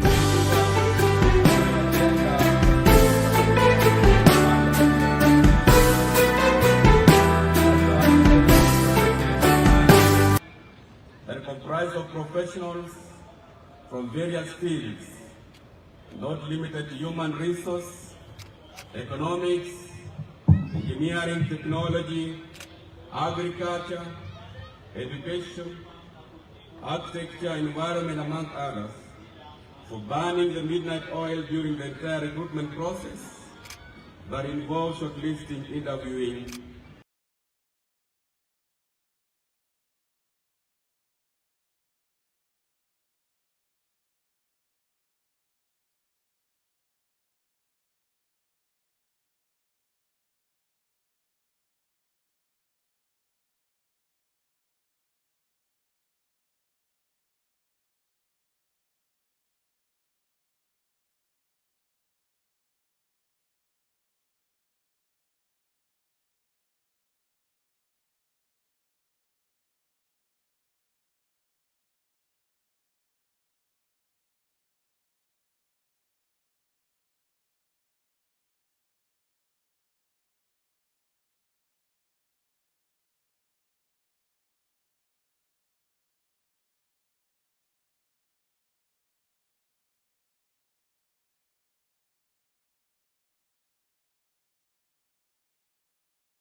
I am very grateful to the former administration, led by His Excellency Governor, Dr. Wycliffe Oparanya, for establishing a solid foundation upon which the new team begins its steering. My sincere appreciation goes to the entire Executive Committee for ensuring a successful assumption of office 3 months ago. To the new team, which includes my advisors who are present here today, as much as the process of coming into government appears to have been strenuous, this will turn out to be the key of your initiation into much senior responsibilities in the public service subject to your performance. A great American leader, Abraham Lincoln, once said, and I quote, "If I had 8 hours to chop down a tree, I would spend 6 hours sharpening my axe." My administration will be focusing on efficient service delivery of our mandates by not working hard, but working smart. That is the only way through which we can improve on our efficiency. Ladies and gentlemen, serving the public calls for heavy personal sacrifice. As you are all aware, the expectations of the county citizens and all the stakeholders are very high. You will be called upon to work persistently for long hours, away from your comfort of your homes and family, and more often than not, without compensation. This, nevertheless, is to be expected of you, given your senior positions in government. Let me draw your attention right from the onset to the fact that I will not, and it will not be a walk in the park for us to improve the quality of life for the people of Kakamega.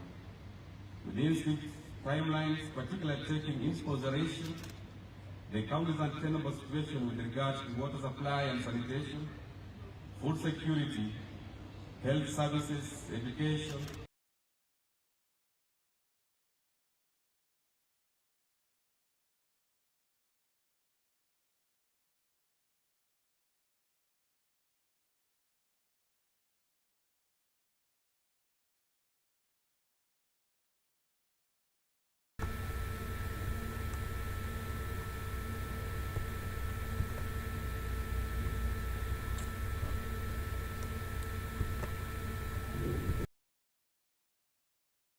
untapped potential of our economy.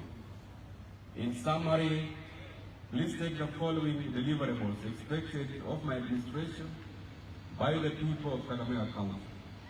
Number 1, we have to transform the agricultural sector and improve productivity, promote diversification, and ultimately increase farmers' incomes.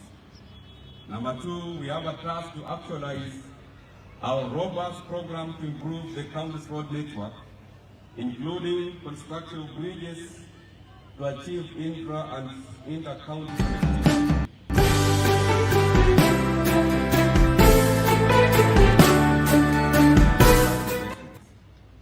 Number 3, constitutionally our people are entitled to easy access to clean, potable, and safe drinking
Baba, katika jina la Yesu tunasema ni asante kwa ajili ya siku ya leo.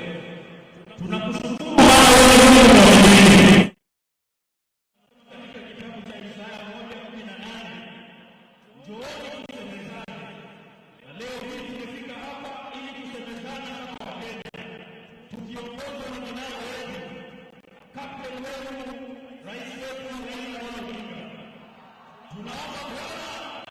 ukatusaidie na ukatupatia amani katika nchi hii. Tunaposikia katika safari hii ambayo inaanza leo Bwana, tunaomba Roho wako Mtakatifu akawe juu yetu, na kwamba ukakomboe Kenya kupitia jina la wewe Baba. Tunaomba haya katika jina la Yesu Kristo aliye Bwana na mkombozi wetu, na sasa tuseme amina.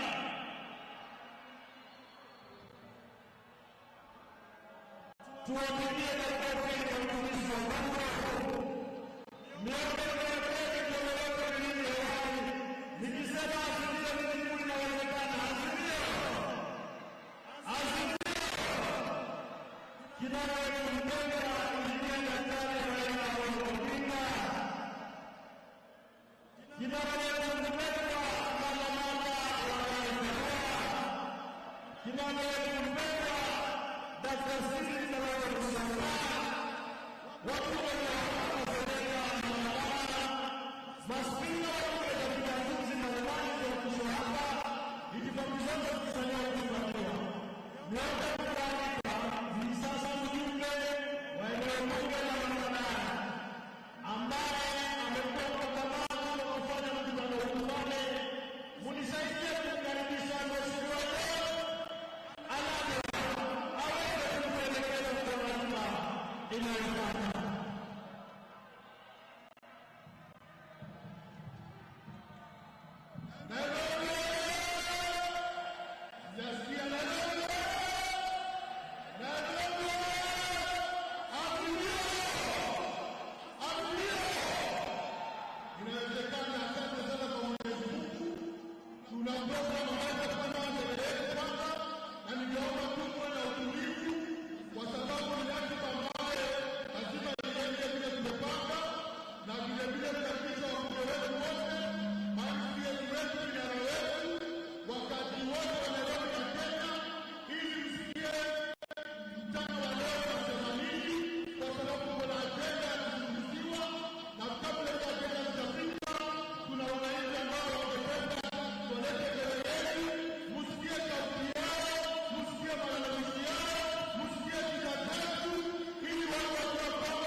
Tamua watulivu.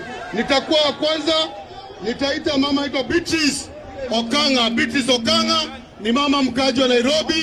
Ningetaka tumsikie vile atakuwa anazungumza, usikie kulingana na vile maisha iko kutoka uchaguzi mkuu.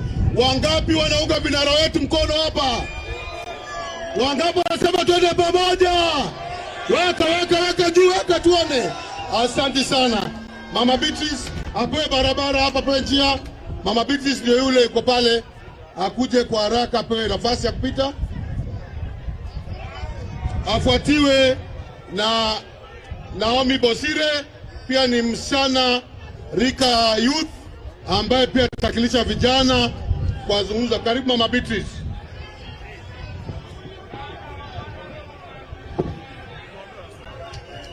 Azimio! Azimio! Mimi ninaitwa Beatrice Jerusha, niko katika California Ward, na siku ya leo ni siku yetu ya kumuona anayetupigania baba wetu Injinia Raila Amolo Odinga, pamoja na mama wetu Martha Karua. Mimi ni mmoja wa wale wakina mama wanaumia. Baba, katika mashinani yetu wakina mama wanaumia kuanzia chini hadi juu. Watu walipoambiwa mambo ya bottom up hawakuelewa. Bottom ilikuwa pesa itoke kwa wananchi wa chini ikienda kwa wananchi wa juu. Hawakuelewa chochote. Na leo tunaumia. Tunaumia baba. Wewe uliyetupigania, baba wa wanyonge. Tunaomba utupiganie hata sisi tuweze kuona nuru. Kazi kwa vijana ilitolewa. Basari ilitolewa. Mambo yote hakuna. Je, baba, sisi tutakuwa wageni wa nani?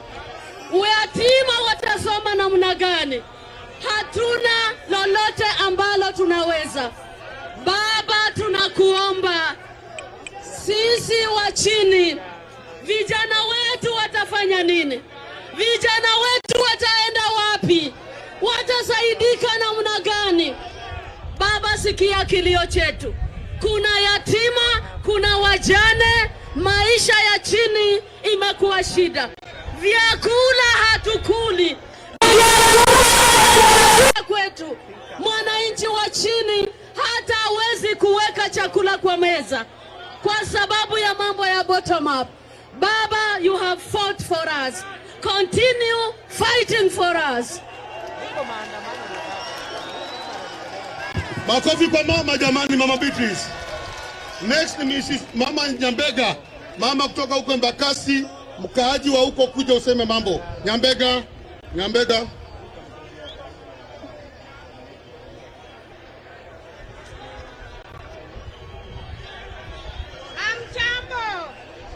Amchambo tena. Mimi nashukuru.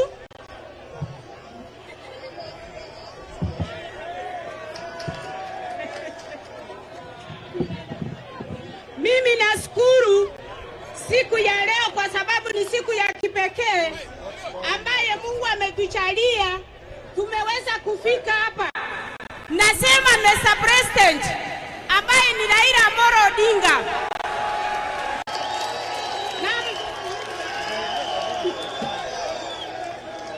na deputy wake Martha Karua, tunaomba tukisema ya kwamba sisi kama watu wa chini tuko na shida katika kule mashindano.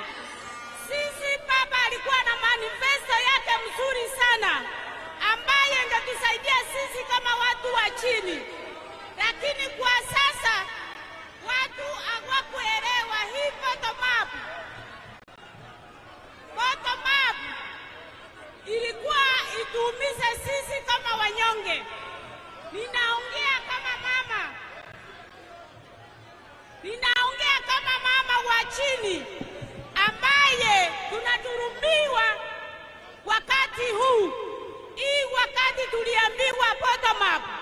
Na bottom up ndio hii sasa ambaye tumeletewa Asura Fund. Asura Fund unapewa shilingi 500. Na shilingi 500 hakuna. Na shilingi 500 iwezi.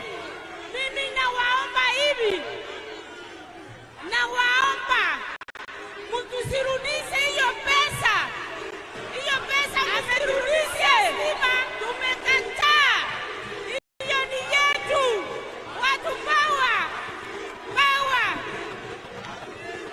Stima.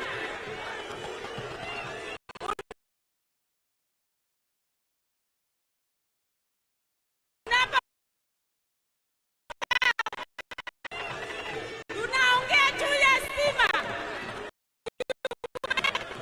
Ameturudishia stima. Ukiweka stima, stima ametuongezea. Unga ameongeza. Shukuru bisi ameongeza. Sisi tunasema hivi, hiyo shilingi 500 msirudishe. Tumekataa. Hiyo ni pesa yenu.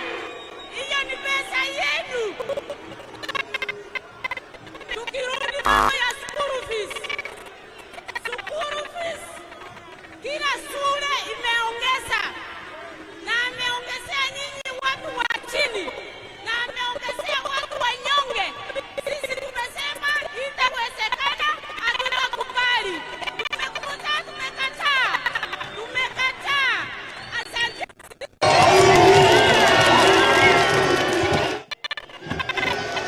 Asante, asante. Nairobi oye! Tuendelee ama tusiendelee? Kijana wa Ndudhi, Deno kuja useme mambo Ndudhi.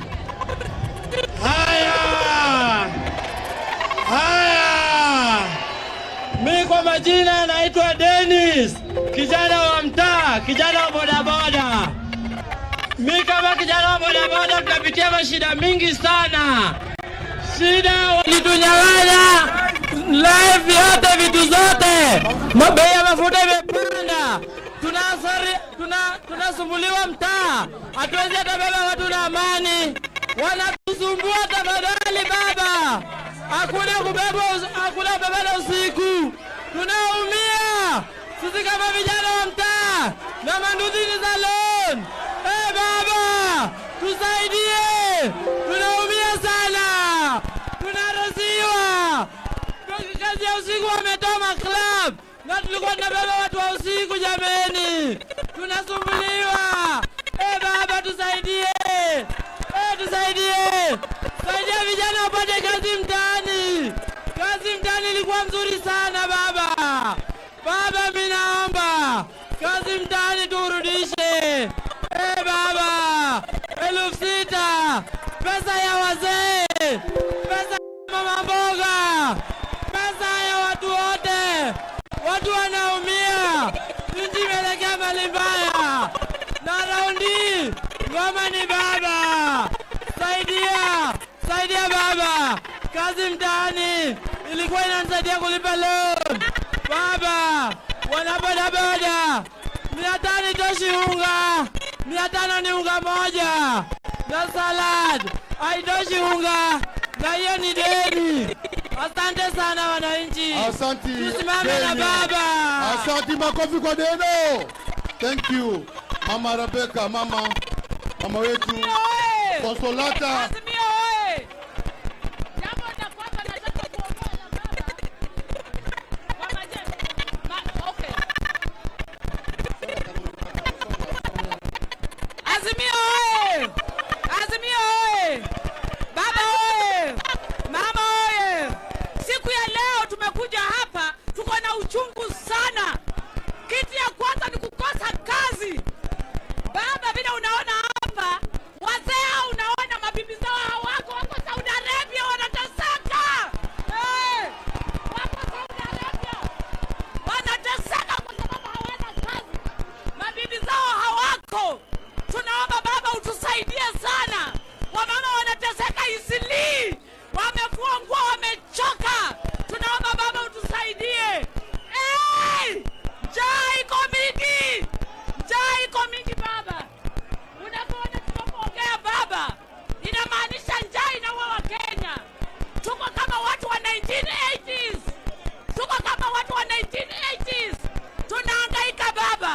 Tunahangaika baba. Hakuna chakula kwa meza. Hata tisho haziendi kwa maduka.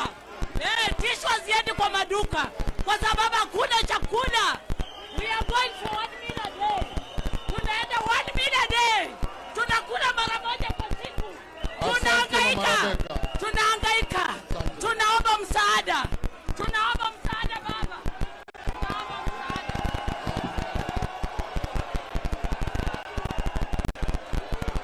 Kipkoech, kijana wetu. Makofi kwa mama jamani.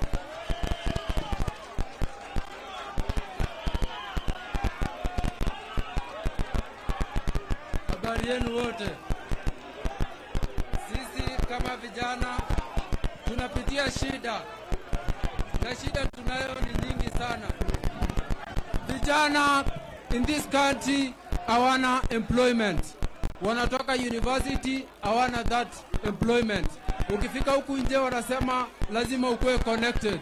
Lakini connection mimi najua ni Mwenyezi Mungu. Kitu nyingine kwamba hii Kenya tuzibebe ufala. What is kitu ambayo inaweza saidia watu kwa hii country? Watu wapate kuelewana ni reasoning and rationality. Reasoning yako haifai kubeba ufala. Wewe lazima ukue mtu mwenye uko na reasoning. Unaweza kujua kitu yenye unafanya kwa maisha. Unaweza reason na politician, unaweza reason na kila mtu. Shida tena ya watu wa pikipiki wamepitia shida nyingi. Sahi unapata watu wa pikipiki, kuna interest on ukinunua vitu ya pikipiki unapata interest iko juu sana. Interest ya sahi inapita kama 100%. Unanunua pikipiki na 120, sahi interest unalipa after 1.5 years unalipa na 230. Hiyo ni exploitation, na hiyo lazima tusaidie vijana wa pikipiki.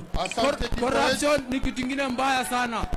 Corruption, unapata mtu anachukua pesa ya Kimwerer kama sijui tu wanaume kama 10 wanachukua kitu kama 3 billion. Hiyo kwani unaona wase wengine wenye ni 100,000 watu wa Aror na Kimwerer, hawa si mafala, wako na kitu kama rationality na wako na thinking. You cannot fool them. In this country, umuhondo wesizwe, umuhondo wesizwe, umuhondo wesizwe. Asante Naomi. Kwa mwisho, kwa niaba ya vijana na mayouth, useme kama mnasikia vizuri ama vipi? Vijana tusilale, lale lale, vijana tusilale, bado mapambano, mapambano, mapambano, bado mapambano, mapambano, mapambano, bado mapambano. Wa mama tusilale, lale lale, wa mama tusilale, bado mapambano, mapambano, mapambano, bado mapambano, mapambano, mapambano, bado mapambano. Asanteni sana. Kwa majina naitwa Naomi Bosire, kiongozi wa vijana hapa Kamukunji constituency. Ningependa kusema hivi, jambo la kwanza, sisi kama vijana maisha yamekuwa ngumu sana. Hatuna kazi sisi kama vijana. Hata kuoa inakuwa ngumu sana.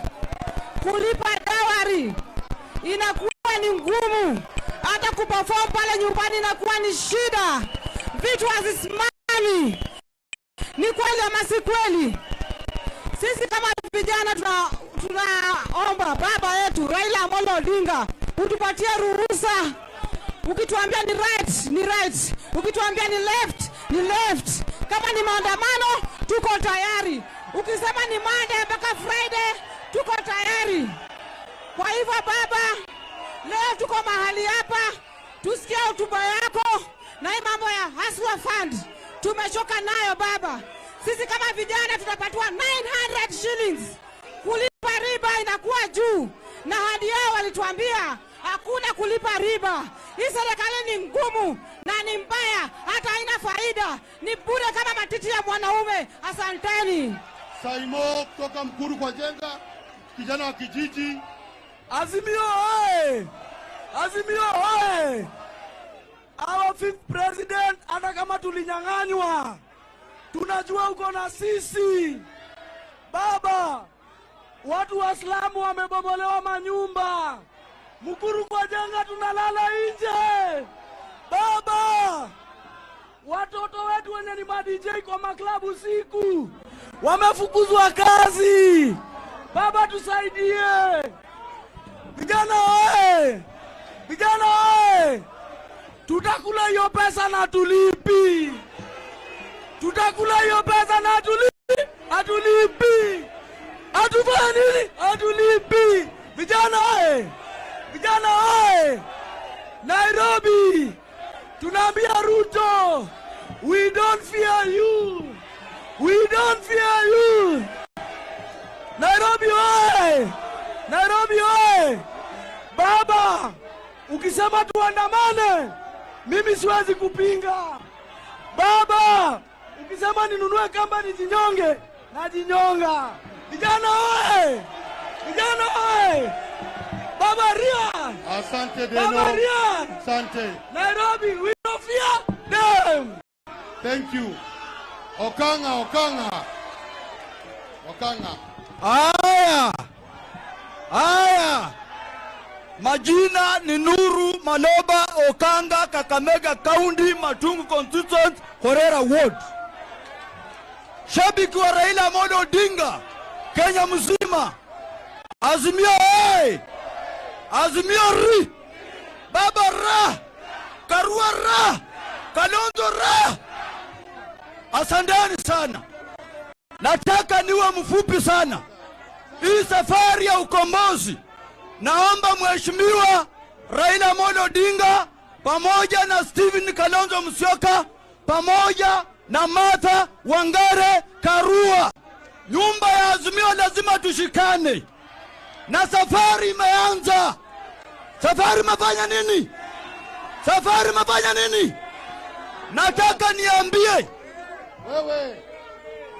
Nataka niambie wale watu ambao wako na vitisho ati watapoteza Okanga. Okanga hawezi potea. Okanga ni ndume.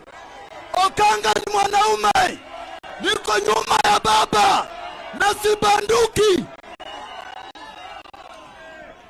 Mheshimiwa Raila Amolo Odinga, hao wananchi wanakupenda na wanakupigia kura, na wewe ndio rais wa jamhuri yetu ya Kenya. Asanteni sana. Asante Gaucho. Gaucho.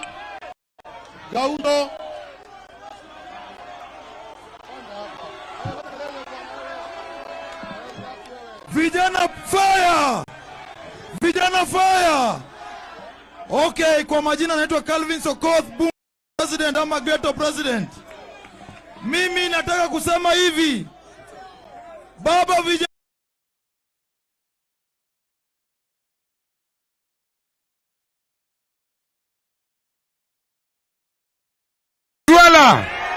na tutakubali. Sisi tunasema baba akisema right ni right, left ni left. Sina mengi baba, ila kitu mimi naomba vijana wameslali, tukitoka hapa tuende nyumbani vizuri tafadhali. Sina mengi, asante sana, Mungu awabariki. Asante sana. Tuendelee ama tusiendelee? Tuendelee ama tusiendelee? Asante, mmesikia vile wananchi wamezungumza. Sasa tuko na wabunge wengi, lakini kwa sababu ya saa watazungumza wachache. Nitaomba kwanza ma MCS wale wako wasimame tu pale mko. Ma MCS wote wa Nairobi, makofi kwao. Ma MCS, nitaita majority leader Bwana Matok, dakika moja tu mkae tu chini. Asanteni. Tunaona deputy speaker yuko hapo. Kadao tuko na speaker mwenyewe Ken Gondi. Majority dakika moja tu, 1 minute. Haya, Nairobi oye! Nairobi oye! Sisi baba wetu na rais wetu Raila Amolo Odinga, na hatuna msamaha wala kubembelezana. Sisi tunajua rais tuliyemchagua ni Raila Amolo Odinga, na hapo baba hatuna msamaha. Hapa tuko na speaker wetu. Kama MCS wote waje hapa mbele. MCS wote wa Nairobi, Azimio na Kenya mzima. MCS tuwapigie makofi, hao ni grassroots leaders wetu, ndio majority aweze kuendelea. Naomba muje wote.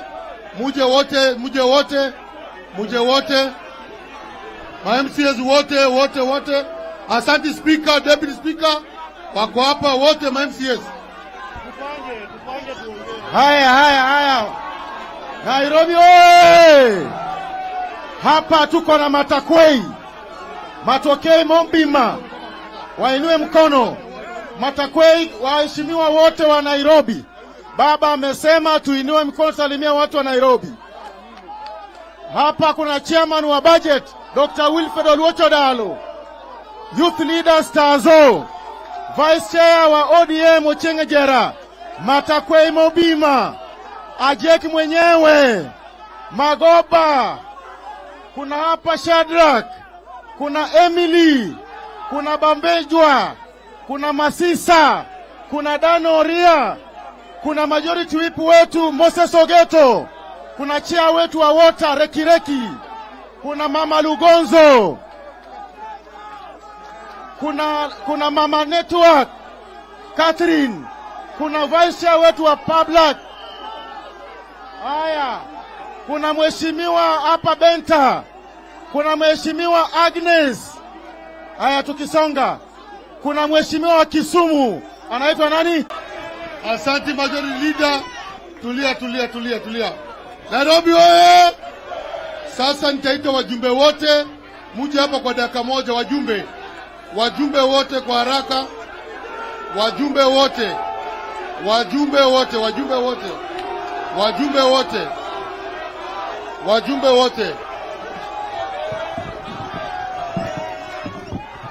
Jina na constituency yako, please. Asante sana, asante. Mimi naitwa Daktari. Kidogo. Asante. No. Mimi naitwa Daktari Lilian Gogo.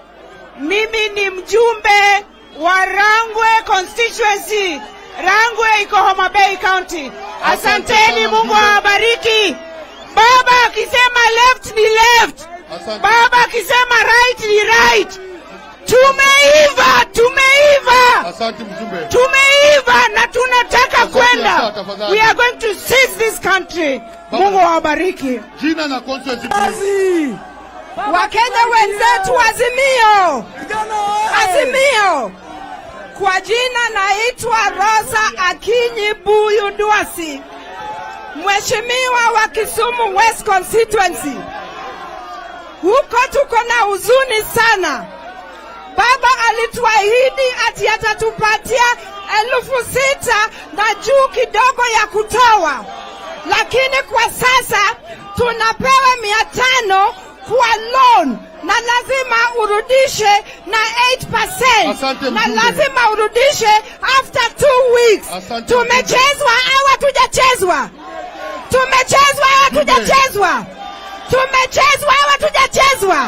Asanteni. Majina na constituency please. Asanteni sana. Mimi ni Onyango Koyo, mbunge wa Muhoroni constituency, kule mpaka wa UDA na Azimio.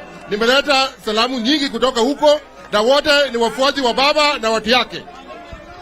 Asante sana. Kwa jina naitwa Ongondowere, mjumbe ya Kasipul. Nimeungana wananchi, ile pesa ya Ruto tunachukua, hata mimi nimechukua na tulipi. Wangapi wanakubali? Azimio oye! Ya mwisho, njaa iko mingi na tunataka baba na sisi zote tusike hii serikali kwa sehemu nyeti.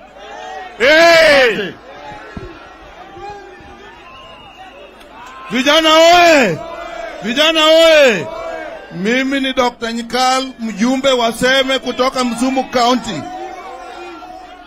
Mtakubali Kenya irudi nyuma pale ilitoka? Mtakubali turudi kwa chama kimoja kama zamani? Walisema bei ya unga itakuwa chini, imekuwa chini. Baba na sisi zote tusike hii serikali kwa sehemu nyeti. Tufuate baba Raila Amolo Odinga, Kalonzo Musyoka, Martha Karua. Hii tuwachane nayo ya wizi. Mjumbe, please jina na constituency tafadhali. Vijana mupo. Nataka nisikie sauti ya vijana, kwa jali bila vijana serikali haitaendelea. Vijana mupo. Tuendelee tusiendelee? Nataka niwaambie, tusipochunga leo kesho haitakuwa. Hivyo basi, yoyote ambaye amepewa pesa na serikali, endelea kukula hiyo pesa, kwa sababu hiyo ni ushuru yako. Asanteni sana na Mungu awabariki. Mimi naitwa Peter Masara, mjumbe wa Suna West constituency kutoka Migori. Majina please, jina tu ya time. Kamukunji oye! Nairobi oye! Kwa majina ni Mheshimiwa Imran, na tuko hapa leo, siku ya leo kusimama na baba. Tumefika Kamukunji, hatujafika. Wangapi wanasema unga irudi 70 bob? Tumeanza safari na tunasema baba ashikilie hapo. Wangapi wako nyuma ya baba? Asante, Mungu awabariki. Majina na constituency please. Jeshi ya baba. Kama baba angekuwa ameingia, saa hizi tungekuwa tumepata 30,000. Mwezi wa 8 elfu ngapi? 6. Mwezi wa 9 elfu ngapi? Wa 10 elfu ngapi? Wa 11, ya 12. Saa hizi tungekuwa tunaenda Christmas na kitu, isipokuwa sasa tunalia baba, baba shukisha. Watu wangapi walipigia baba kura hapa ndani? Watu wangapi walipigia baba kura? Baba aturudi nyuma na jeshi bado iko imara. Asanteni, Mungu awabariki. Wakenya oye! Wakenya oye! Watu ngapi wanasema baba amerocha? Nione mkono juu, mkono juu. Walisema eti hamutakuja Kamukunji, si mumekuja? Walisema eti sisi hatutafika, si tumefika? Walisema wataleta askari, wako wapi? Sisi wenyewe ni askari ya baba. Ukombozi wa 3 imeanza na Ochakorea chaka itaendelea na baba Kalonzo Musyoka na Martha na viongozi wengine wote. Imeanza na imeanza leo na itaendelea mpaka unga itashuka chini. Wakenya oi! Asanteni sana.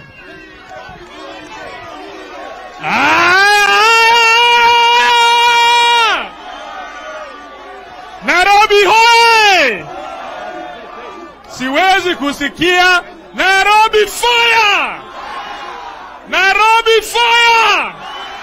Ngoja kwanza, wewe unachukua hii ni TJ, Chief Justice of the People's President. Aya, walisema ati Azimio imekufa. Ebu angalia vile iko. Ebu beba mkono yote uonekane. Azimio! Walisema hatutafika hapa. Tumefika hapa, tujafika. Tumefika hapa, tujafika. Sasa hebu sikiza. Mimi ni mmoja wale ambao ni members of Justice Legal Affairs Committee. Sasa nataka kuzungumuza kizungu kubwa.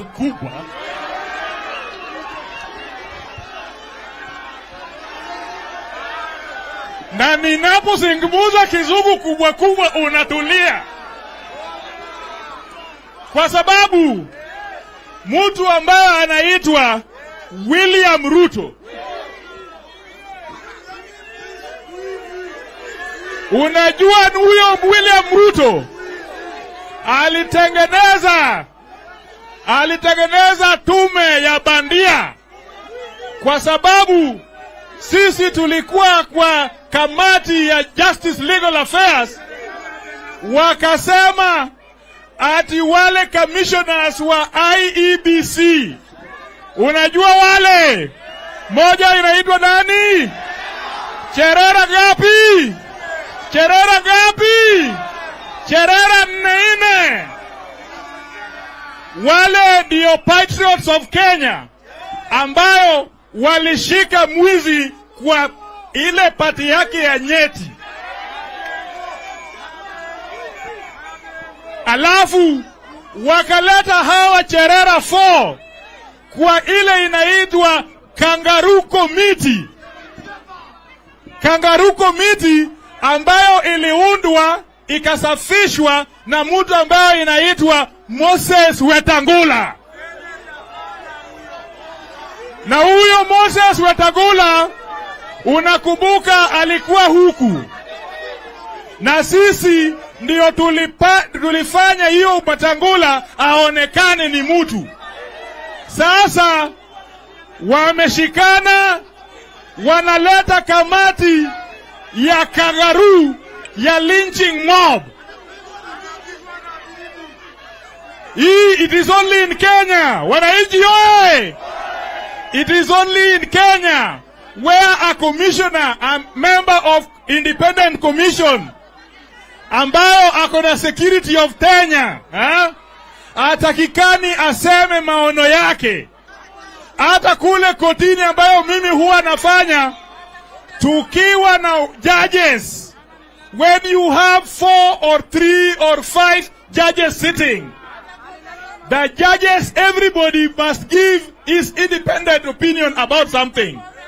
Lakini tumeona ya kwamba commission inakuja ya kwamba there is no space for dissent. Ukisema kitu kwa commission, wewe unaenda kwa tribunal. It means William Ruto is trying to intimidate the national conscience of this country. Wangapi watakubali William Ruto intimidate national conscience yetu? Hebu sema tumekataa. Hebu sema tumekataa. Alafu ya pili, the same William Ruto anaenda pale anaweka tribunal ya kufukuza hawa. Mimi nasema wale commissioners wawili wabaki hapo hapo. Wabaki hapo hapo, because we cannot accept to be intimidated. Na kama itakuwa noma,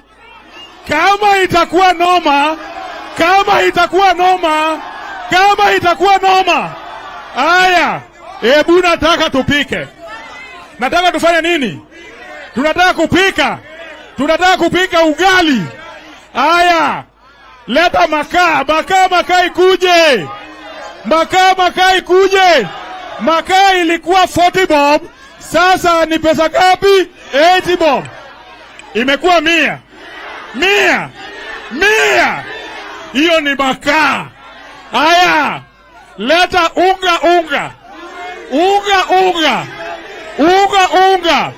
Unga ilikuwa 80 bob, ni 200 ngapi? We unganisha. Weka calculator. Aya. Leta maji. Maji ilikuwa 5 bob. Siku hizi ni nini? Pao. Weka pahali. Tunapika. Serikali ya Ruto. Tunapika.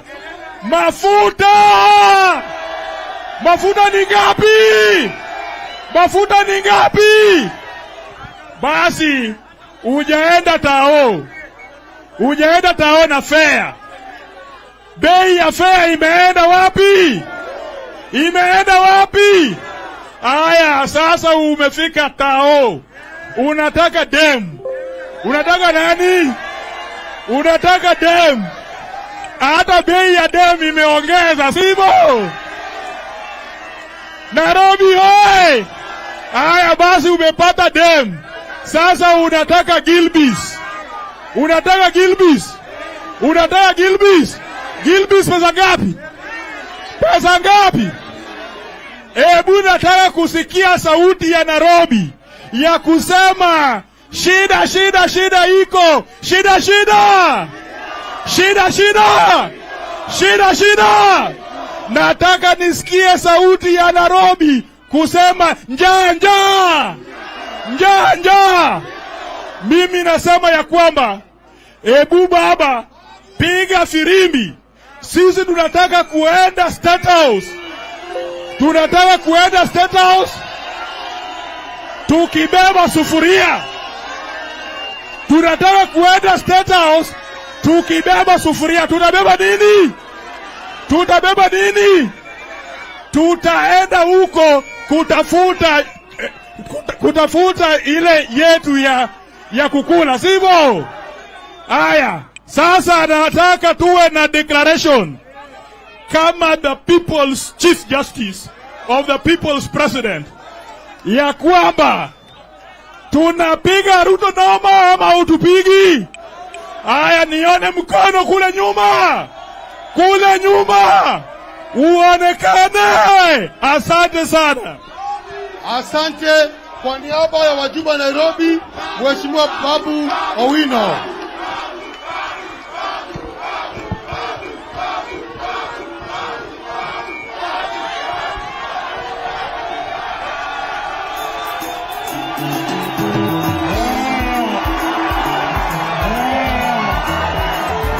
Haya. Vijana ra, wazee tidim, wazee tialala, warembo wamama mwe. We ni mama, we unapiga mwe. Asanteni sana. Asante sana. Sasa nataka tunyamaze tusikize kidogo. Katika hii serikali ya Ruto, tuliambiwa ahadi, na tuliambiwa baada ya siku 100, imebaki siku 6 peke yake. Baada ya siku 100 tuliambiwa bei ya unga itakuwa shilingi 70, imekuwa haijakuwa. Na sisi zote tuliambiwa katika simu yako hautanunua airtime, imekuwa haijakuwa. Tuliambiwa wifi itakuwa bure, imekuwa haijakuwa. Tuliambiwa Hustler Fund itakuwa ya bure, imekuwa haijakuwa. Na hiyo Hustler Fund msirudishe tafadhali. Kuna jela yenye itatosha nyinyi wote? Ati? Wacheni niwaulize. Kuna ile jela itatosha nyinyi wote? Kwa hivyo mtalipa. Katika hii serikali tuliambiwa vijana watapewa kazi 500,000. Mmepewa mjapewa? Badala ya hayo yote tumeona baada ya siku 100. Aya, na wale vijana ambao wanapigana tafadhali mwache hapo kando, msinyang'anye watu vitu hapo. Badala ya kufanya hayo yote, baada ya siku 100 tumeona mavilabu vimefungwa, si ni ukweli? Mawaiter hawana kazi, mawaitress hawana kazi, mabouncer hawana kazi. Alafu tumeona ya kwamba kazi mtaani ambayo ilikuwa inasaidia watu imeenda haijaenda. Tuliambiwa kazi ni kazi.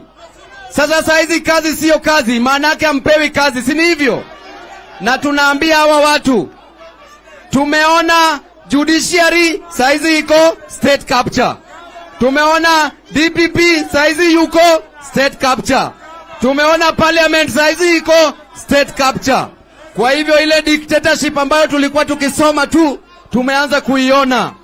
Na tunataka kusema, hii saizi sio serikali. Hii sasa imekuwa siri kali. Na tunataka kusema ya kwamba venye watatupeleka ndivyo tutawapeleka. Mkikuja polepole tutakuja polepole. Mkikuja na noma tutaleta. Mkikuja na fujo tutaleta. Asanteni. Asante sana. Nitaomba senators wetu wa Kenya, Nairobi, muje karibu. Nitaomba Sifuna na Sosi, senators wote. Haya. Nairobi oye! Senators wote. Nairobi oye! Baba, kwanza kabla sijazungumza, tuko hapa na maseneta, Mheshimiwa Kajwang'